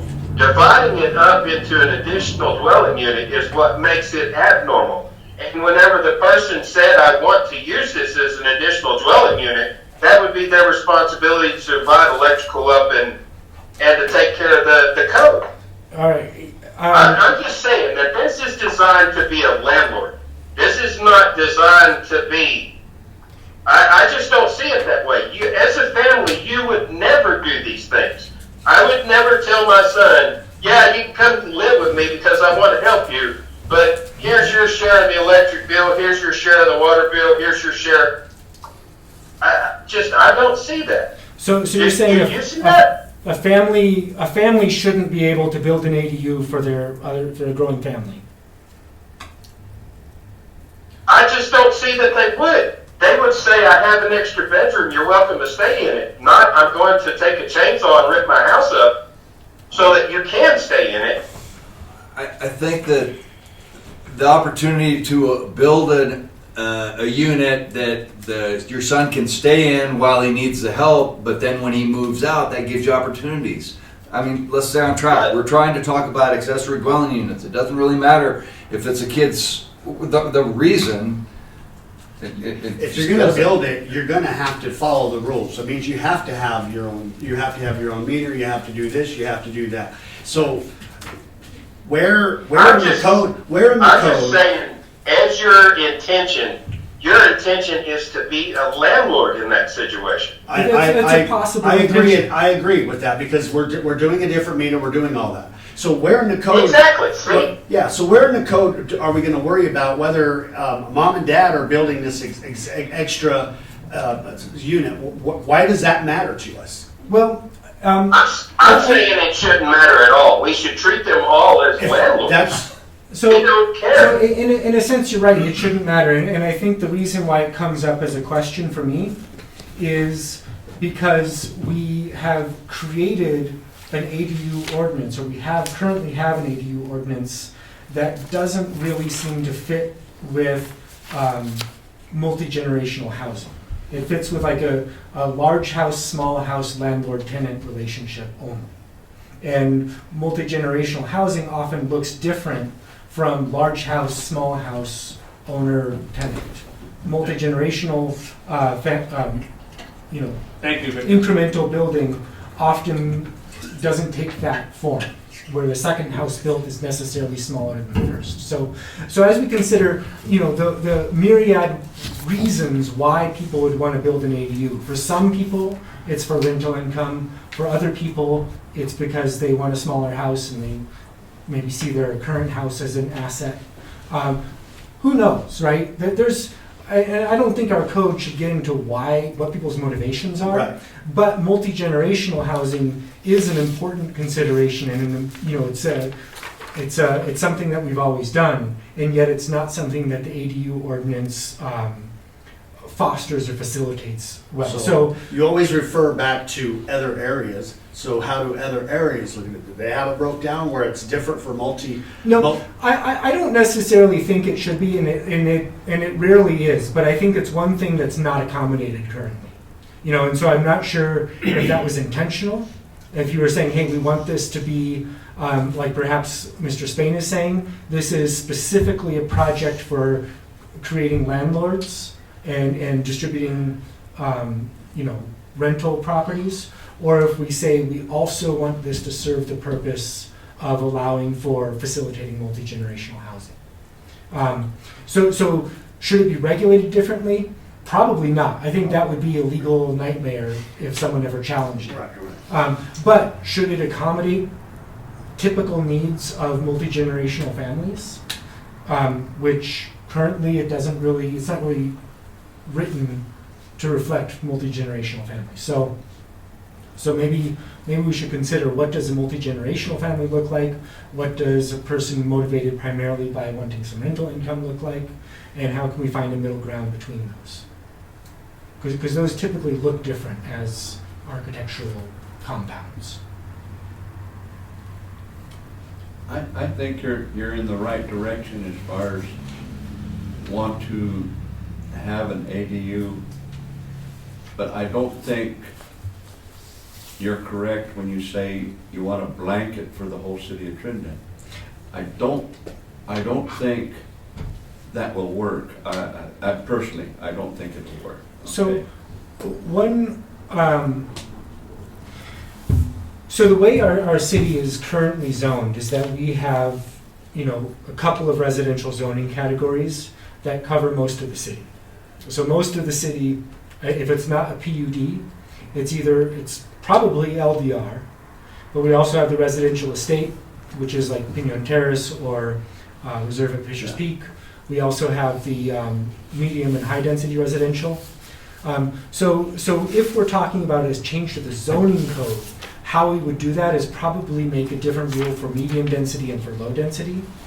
If we want to take a different approach, we could be very innovative. Yeah. It's not a typical way of doing it. The typical way is to say in a certain zone, this is the rule. But if we wanted to say, hey, we're going to take something else into consideration, we could apply that as long as it's something that could be evenly and fairly applied all over the city. And I really truly think that the ADUs are going to work as long as they meet the criteria that you want to put down, and we can in advance do that criteria. But I'm just afraid that we can't do it in the whole blanket of the city. Okay, we could say, like for instance, Pinon Terrace up there. They got more property up there than they need. Okay, they could just do about anything they want up there. Okay, but when you come down, or let's take Allendale, you could do a lot of things in Allendale. There's a lot of ADUs in Allendale. Okay, and I think that could work that way. But to try to put ADUs in an area like Colorado Avenue, I don't think that's going to work. And that's my personal opinion. So how would you put into the code so that it could be fairly enforced, something that would take into consideration different parts of town? I don't know. Any thoughts or any ideas on that? I would like to see, does the city have a map that shows how it's broken down? How what's They do. broken down, the zoning? Meaning your low density to Yeah. high density to. There's a number of it is in the report there. There is a zoning map. Not in that packet there, but in the report you have digitally. Okay. I can also share a link with you. I would like to see that. Yeah, it'd be nice to have Again, one of those on that I- Google I- Drive. I agree. Yeah. But we might have to look at this where, depending on the style of whether it's high density, low density. You know, if you do a blanket, Lots. what did you call it earlier, Sky? An ordinance, like No, an ordinance you were generally. saying that it was The right? the right. So one interesting concept in the planning world, it's kind of innovative at this point, not widely used. I think it originated in Australia. Is the idea of what was the term they used for it?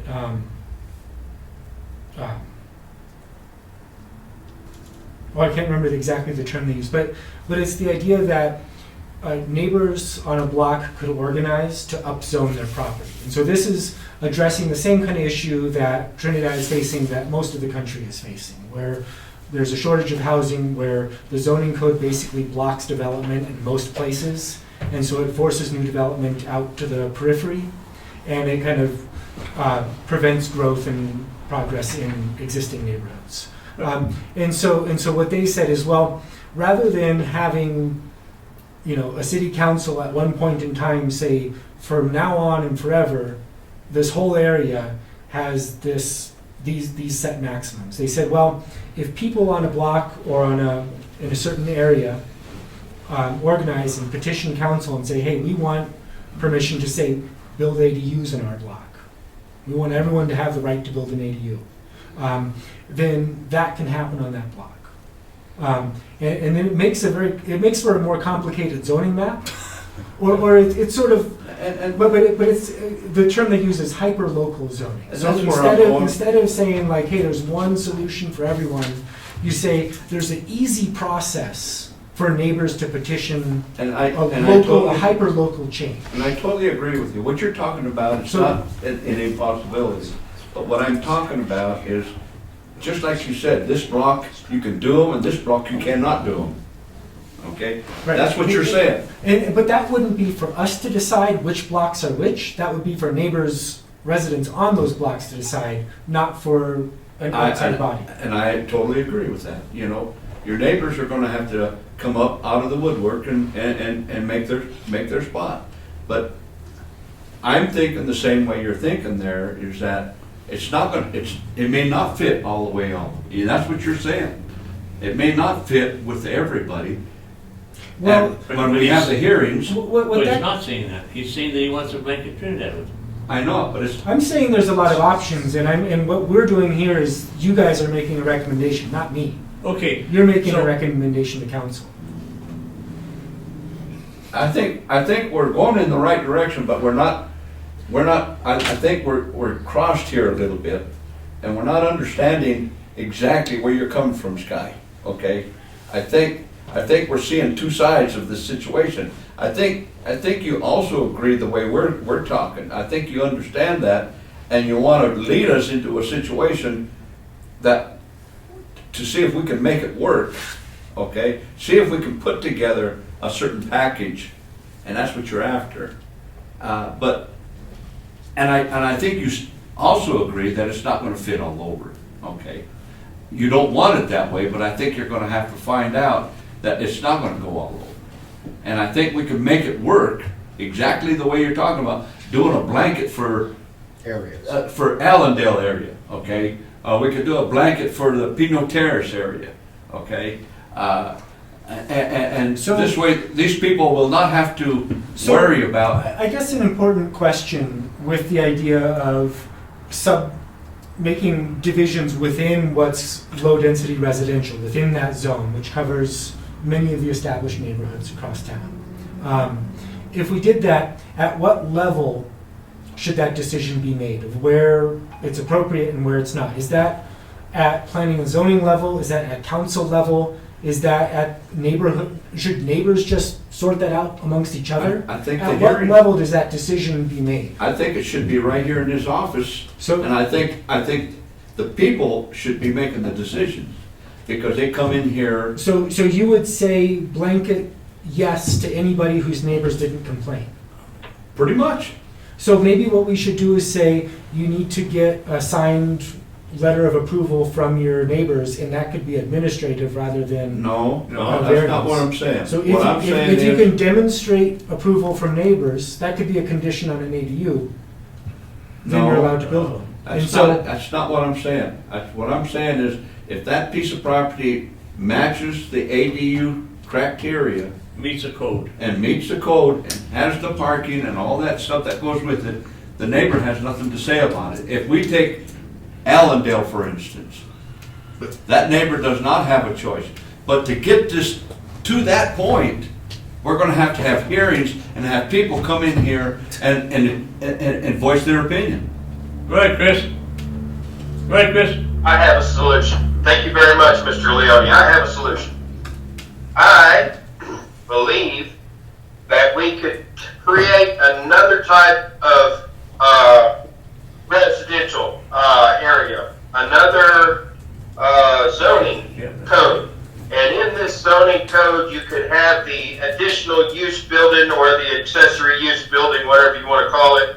And in order to change your property to this particular type of zoning, you have to get all the surrounding neighbors to say, yes, they want you to be able to do it. Well, that's. And then you come before us for a variance, and we change your land to be accessory dwelling unit, okay, or whatever the code name is we want to come up with, and bam, everything's hunky-dory. So, That's not what you're talking about. well, the issue with that is that it gives nobody any rights by right. it actually reduces people's rights from what they have now, and it says nothing is a use by right when it comes to ADUs. And so I think if we say ADUs are never a use by right, which I don't think everybody is saying, Yeah. right? And That's not a consensus. at this And I point. don't disagree with you on that. Um, The problem I'm And what that does as well is it creates a burden both on expense, because rezoning costs the person $1,400 and 2 months, and a variance costs somebody, I think $700 and probably about 2 months, a month and a half. And maybe. I understand. So those are significant costs to say that just to go and get a panel of people to hear your case and Maybe. and then say yes if all the neighbors agree. Why not say if we require neighbor consent, active consent, not just like not showing up at a meeting? Because that's all it takes here, is that the neighbors just simply don't show up. But what if you say actively they have to show their consent in writing or sign some sort of consent form? When you That would snooze, actually you be lose. more rigorous than showing up and most likely nobody comes to protest, right? And then maybe if neighbors protest, then it comes to a hearing, and then you say, okay, So, where neighbors aren't in consensus, then maybe we need somebody else to help make the decision. Where So- neighbors do agree, at what point would you say no?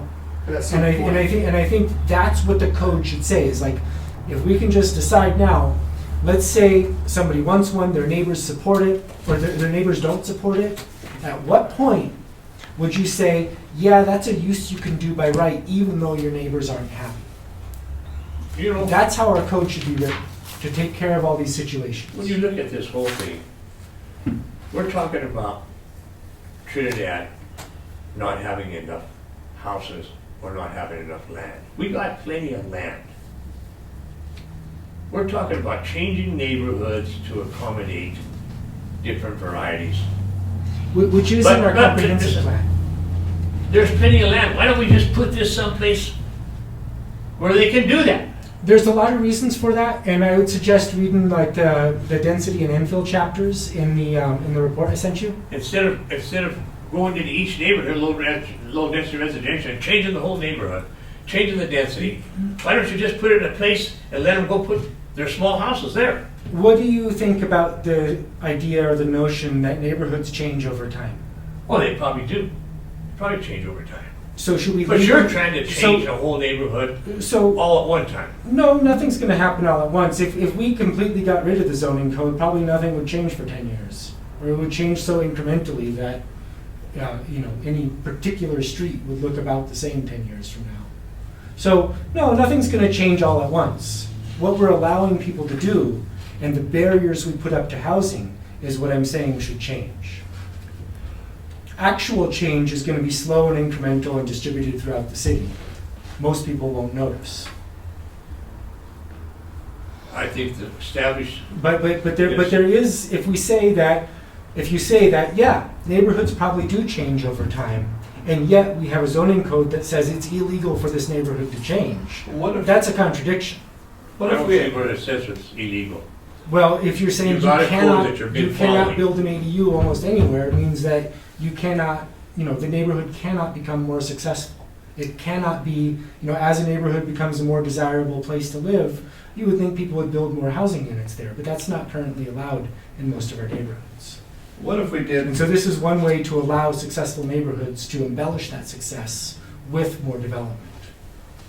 what if we took Allendale, for instance, and said, and we advertised that we want to change that to what we're talking about, make an ADU and have it a blanket through Allendale, and we advertised it, and let them all know that that's what this board is planning on doing, is to change it that to where they could have all the ADUs and nobody has to come to the board or anything as long as they meet that criteria. It's their baby, okay? They don't have to come for any approval or anything. I'd like to see what them people would tell us. I think them people would come out of the woodwork. I do too. Well, it was established in our comprehensive plan that ADUs are something that the city desires and wants to see as a solution to housing. And one of the advantages of ADUs is that it gives new residents or existing residents who are moving around the ability to live close to jobs and services. If we say, we got plenty of land and it's 5 miles away, then people aren't living close to jobs and services. And you also miss out on a lot of economic potential because there's what's called the economics of agglomeration, where the proximity of people and activity, economic activity, actually has this superlinear effect and makes people more productive, makes a city as a whole wealthier and more productive, which is ultimately our goal. And I totally agree with you on that. I totally agree with you on that. The thing that I don't agree with is that we talked about it. How do we pick them areas that we could do that in? Okay? Well, That's exactly what I'm saying. What we would normally do, what's established is certain areas of town have been picked for being medium density. And it doesn't actually make sense. If you read the chapter on density, our low density neighborhoods, certain blocks within them are the highest density blocks in the city. Whereas our medium density has on average a much lower density than our low density residential. So what we regulate as medium density is not actually where density exists. What we regulate as low density is actually where we do have. And you're probably true on all that. I'm not saying that you're not 100% true on that. The problem I'm having is that if we took right now in the paper and put it on the front page that we're going to take Allendale and we're going to change it into ADUs. We're not changing Allendale into You're going to allow. Just giving people You're going the to right. allow. Change your wording. You're going to allow. I'm going to allow ADUs throughout the whole area of Allendale, and as long as they meet what we say a blanket deal, they don't have to come to anybody to make it happen. So the city of Trinidad just applied for one grant, and there's another one coming up here in 2022, which is for housing. It's a huge infrastructure grant, and in order to be eligible for it, we have to meet certain criteria in our zoning code. One of those is allowing ADUs by right. That's something that the state of Colorado is saying, you're not eligible for this money if you don't do this. And with our ADU ordinance, we've basically told people a lie. We've said you're allowed to build an ADU by right in these zones, but we've constricted it so much to where you're actually not allowed to build them. Well, In almost any circumstance. And we're not saying And that. so we're applying for this money, basically lying about what's eligible here. But we're not saying that you can't do ADUs. We are saying that with our current code. What we're talking about here, about allowing ADUs, but what I'm trying to tell you is that we need to go to areas like Allendale or Fish's Peak Edition or whatever, and say we're gonna allow these ADUs in this area, and we want a public hearing here to see what the people really want. Okay. And so I think, yeah, what's been described by you is no ADUs by right. ADUs by No, I'm process. talking about if we could get that area to approve, the neighbors, everybody, they come here to a hearing, okay? And they're the ones that are gonna tell us, yes, we're okay with that. Okay. And if they say they're not okay with it, then we need to go to another area. We gotta go to Pino Terrace, Okay. okay? And do the, by right, now Pino Terrace would be, with their association type regulation, I don't think we even can have it up there because. And that doesn't accomplish the goals in the comprehensive plan for ADUs, because the goals for ADUs are to create housing that's close to jobs and services. Pinion Terrace is not close to anything. Yeah. It doesn't accomplish anything. I mean, it would accomplish some things, right? But it does create a more car dependent. Would you say Allendale is more suited for that?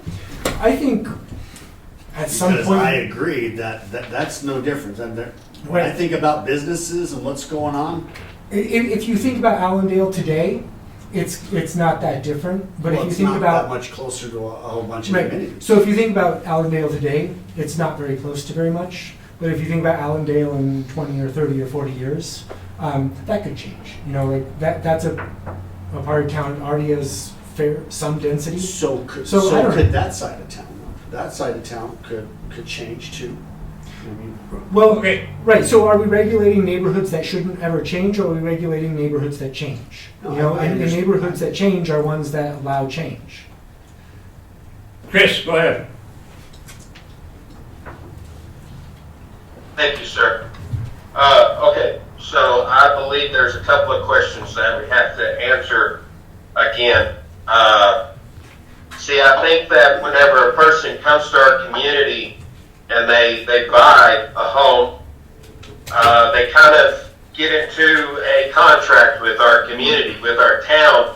They're investing in us and they're committing to being a source of income for our city through their taxes. And, you know, I think that we owe them some consideration as people that invested in us as a town. Now, we're talking about putting the rights of somebody that hasn't invested and maybe wants to over the rights of somebody that already has. It doesn't really seem proper to me to mistreat our people that stood by us and gave us the ability to be the town that we are. The homeowners and the community, they like for instance the low density housing. Those people bought houses in LDR, expected it to stay that way. They didn't expect that halfway through their part of the obligation that we were going to change our part of the deal. You know, and I think that they deserve some consideration for the fact that they did invest in our community instead of going someplace else. You know, I really think that, I think it was Mr. Moderato that said we ought to figure out what the people think. I believe that we owe our residents the right to speak, and we owe them the consideration of being homeowners. Someone that is new to our community should not outweigh a homeowner that's been a homeowner in our community. I'm sorry, but it shouldn't be that way. I agree. That's just how I feel. Well, I'm thinking, I read the paper last night, and I think you specifically stimulated, Sky. There was people here in Trinidad that didn't want none in their neighborhood. They didn't want these in their neighborhood. That was specifically quoted by you. I don't remember the percentage it was. That was quoted in the Chronicle News. So that's what we're talking about. Yeah, sure. A specific area that don't want it. Well, there's not a specific area, as far as I know, but I didn't really ask the question of do you want ADUs, because I think that's already established. It's in our comprehensive plan. Council went through the trouble of passing an ADU ordinance and saying that ADUs are permitted by right in all the residential zones. And so I didn't ask the question about whether people support ADUs, because I thought that was settled. We do support ADUs because it's in our comp plan and it's in our code, so I didn't ask that question. Chris? So like, I can't really comment on whether people in general support or not support ADUs because I didn't ask. Chris? Thank you. I think that the point that Scott just made, we need to hear a little bit more. Council said, yes, we want ADUs, probably because we have to do it to get grant money. And then they said, here's this tiny little window. If you fit in that, you can have one. Maybe they did that on purpose. Well, you guys are in a position to put your fingerprint on the future of Trinidad and say how you think it should be regulated going forward. And I'm not really hearing I absolutely specifically agree, what you but think we it have should to be. do stuff for the better of our community.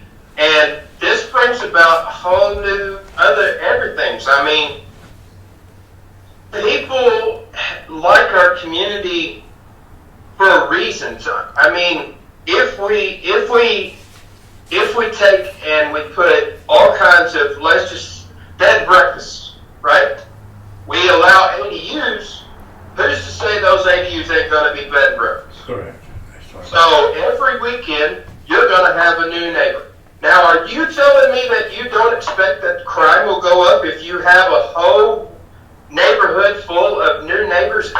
thinking you don't expect that maybe crime would increase?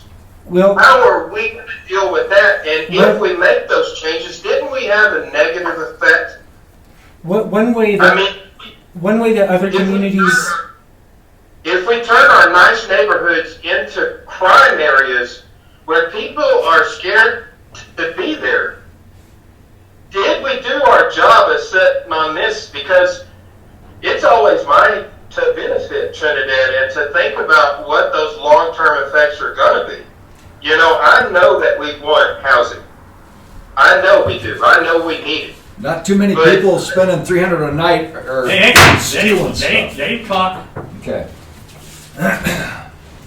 Go ahead, Chris.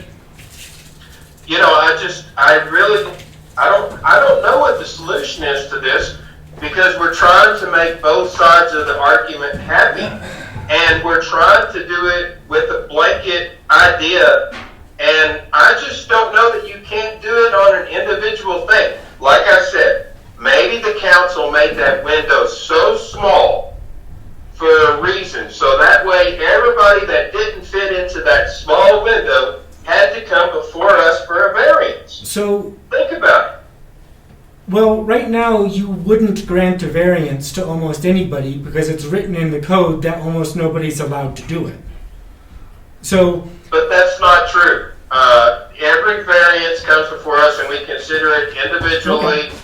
And we have already said here and said that most of us are in favor of additional housing units if the right circumstances exist. right, and so I don't believe any of those circumstances are bad. so we're trying None to, of those circumstances they're all good circumstances. Parking, signs, I mean, Being good. those are just normal concerns of normal people. right, so that's what we're trying to define is what are those circumstances and then make that our code. So maybe you're right, But we have, maybe council did. they're already in the code. Maybe council did want to make a narrow window for ADUs when they considered it last time. And the question is that what you recommend going forward? Or Yes. do you recommend a change? Okay, so you recommend no change, basically. I do not. I don't think that we need to change this. I think we need to stick with the small window, so that way the larger number of these people have to come before us. And we have all expressed we are open-minded and we want the town to do well. I believe we will make the right decisions for the town whenever the time comes.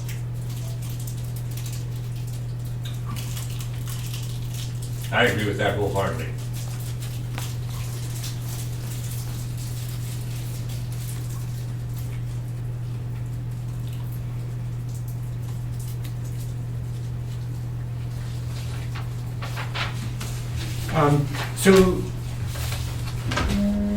Let's see.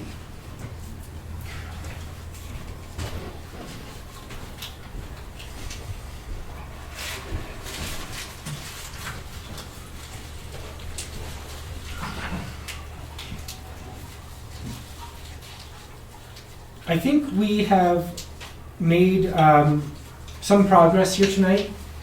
I think we're certainly not necessarily very close to the point of making, a clear, well-defined recommendation. I think that probably needs one more work session. At least. So I think, as we saw tonight, the conversation started with one question and bounced all over the place and was very disorganized.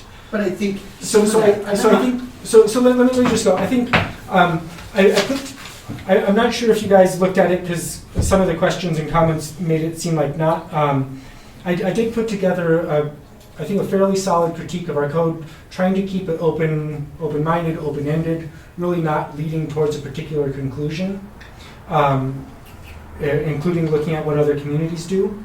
I think what would be useful is if you would respond in writing to how you would answer each of these questions, and then also at the end of the document there is the code itself, just the ordinance itself on ADUs.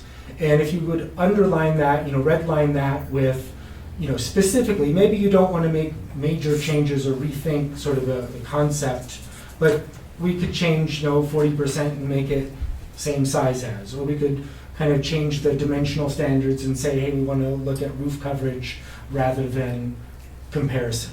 And I think if we could kind of go through that ahead of time for a meeting, we could have a much more organized discussion, and we could actually reach points of consensus and recommendation. Right now, it's hard for me to extract from this conversation what our recommendation is or really where we stand, because we bounced around. You know, one thought, one comment led to a somewhat related comment that was over here and then over here and then over here, and we didn't really get to say, hey, this is what we want to say to council. This is what we want council. There are some things that I think that we know now about how each person is thinking, where I think we can reach that more quickly.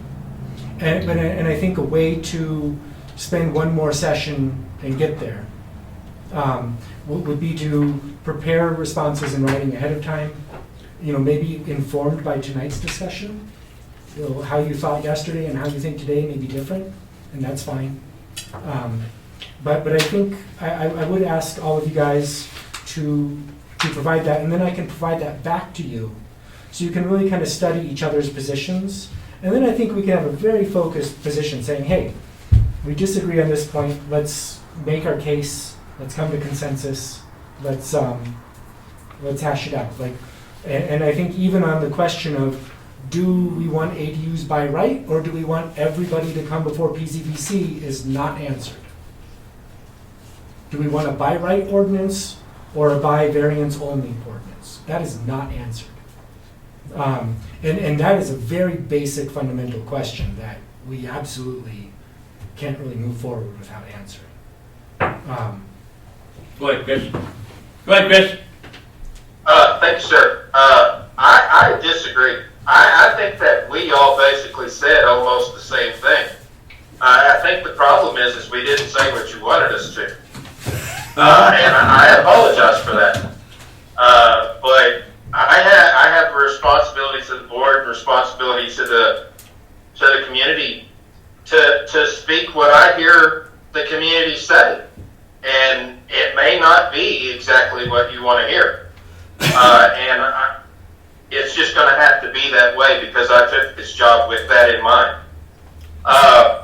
You know, I believe that me and Mr. Monterano and Mr. Leone, we all said that we are perfectly happy with a very small amount of these being by right, and we wanted the people to come through and talk to us. And the problem is you're not happy with that answer.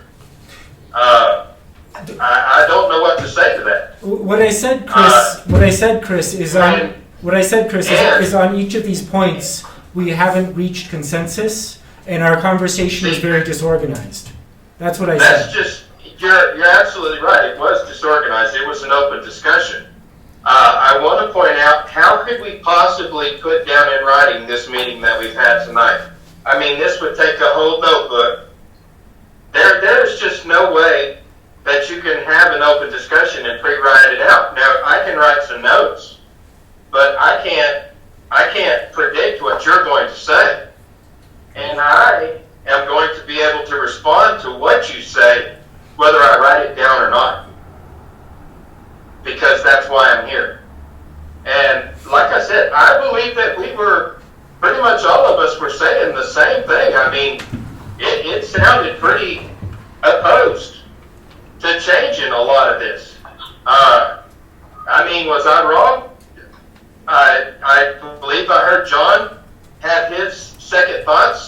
Sonny had some second thoughts. I mean, we all were pretty happy with the idea that every situation, or not everyone, was going to have to come to us and talk to us. And you said that in order to get these grants, we have to have it by right.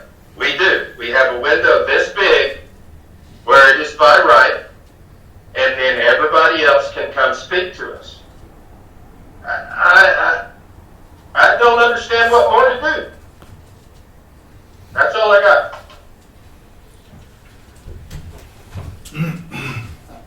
That's all. I think that says it all in one lump sum. Well, the thing about it is, I got open tomorrow. Yeah.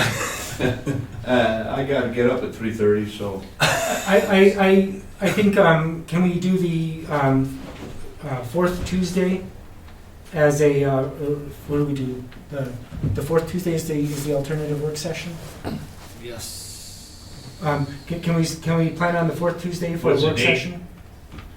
Be the 25th?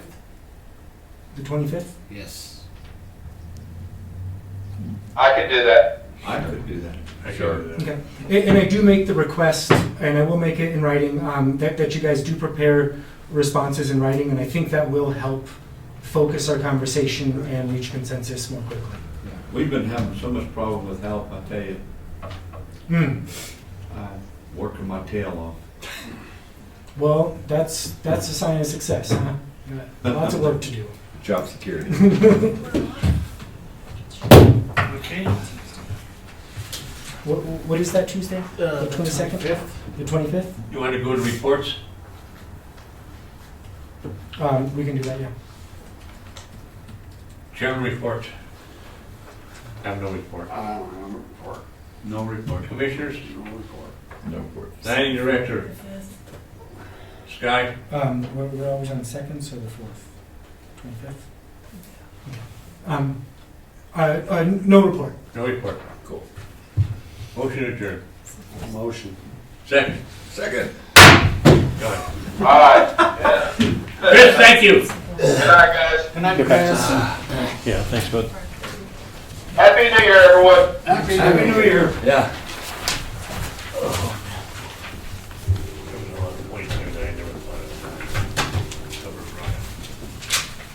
All right, I'm going home. Hey, I won't see you at 3:30 in the morning. Yeah,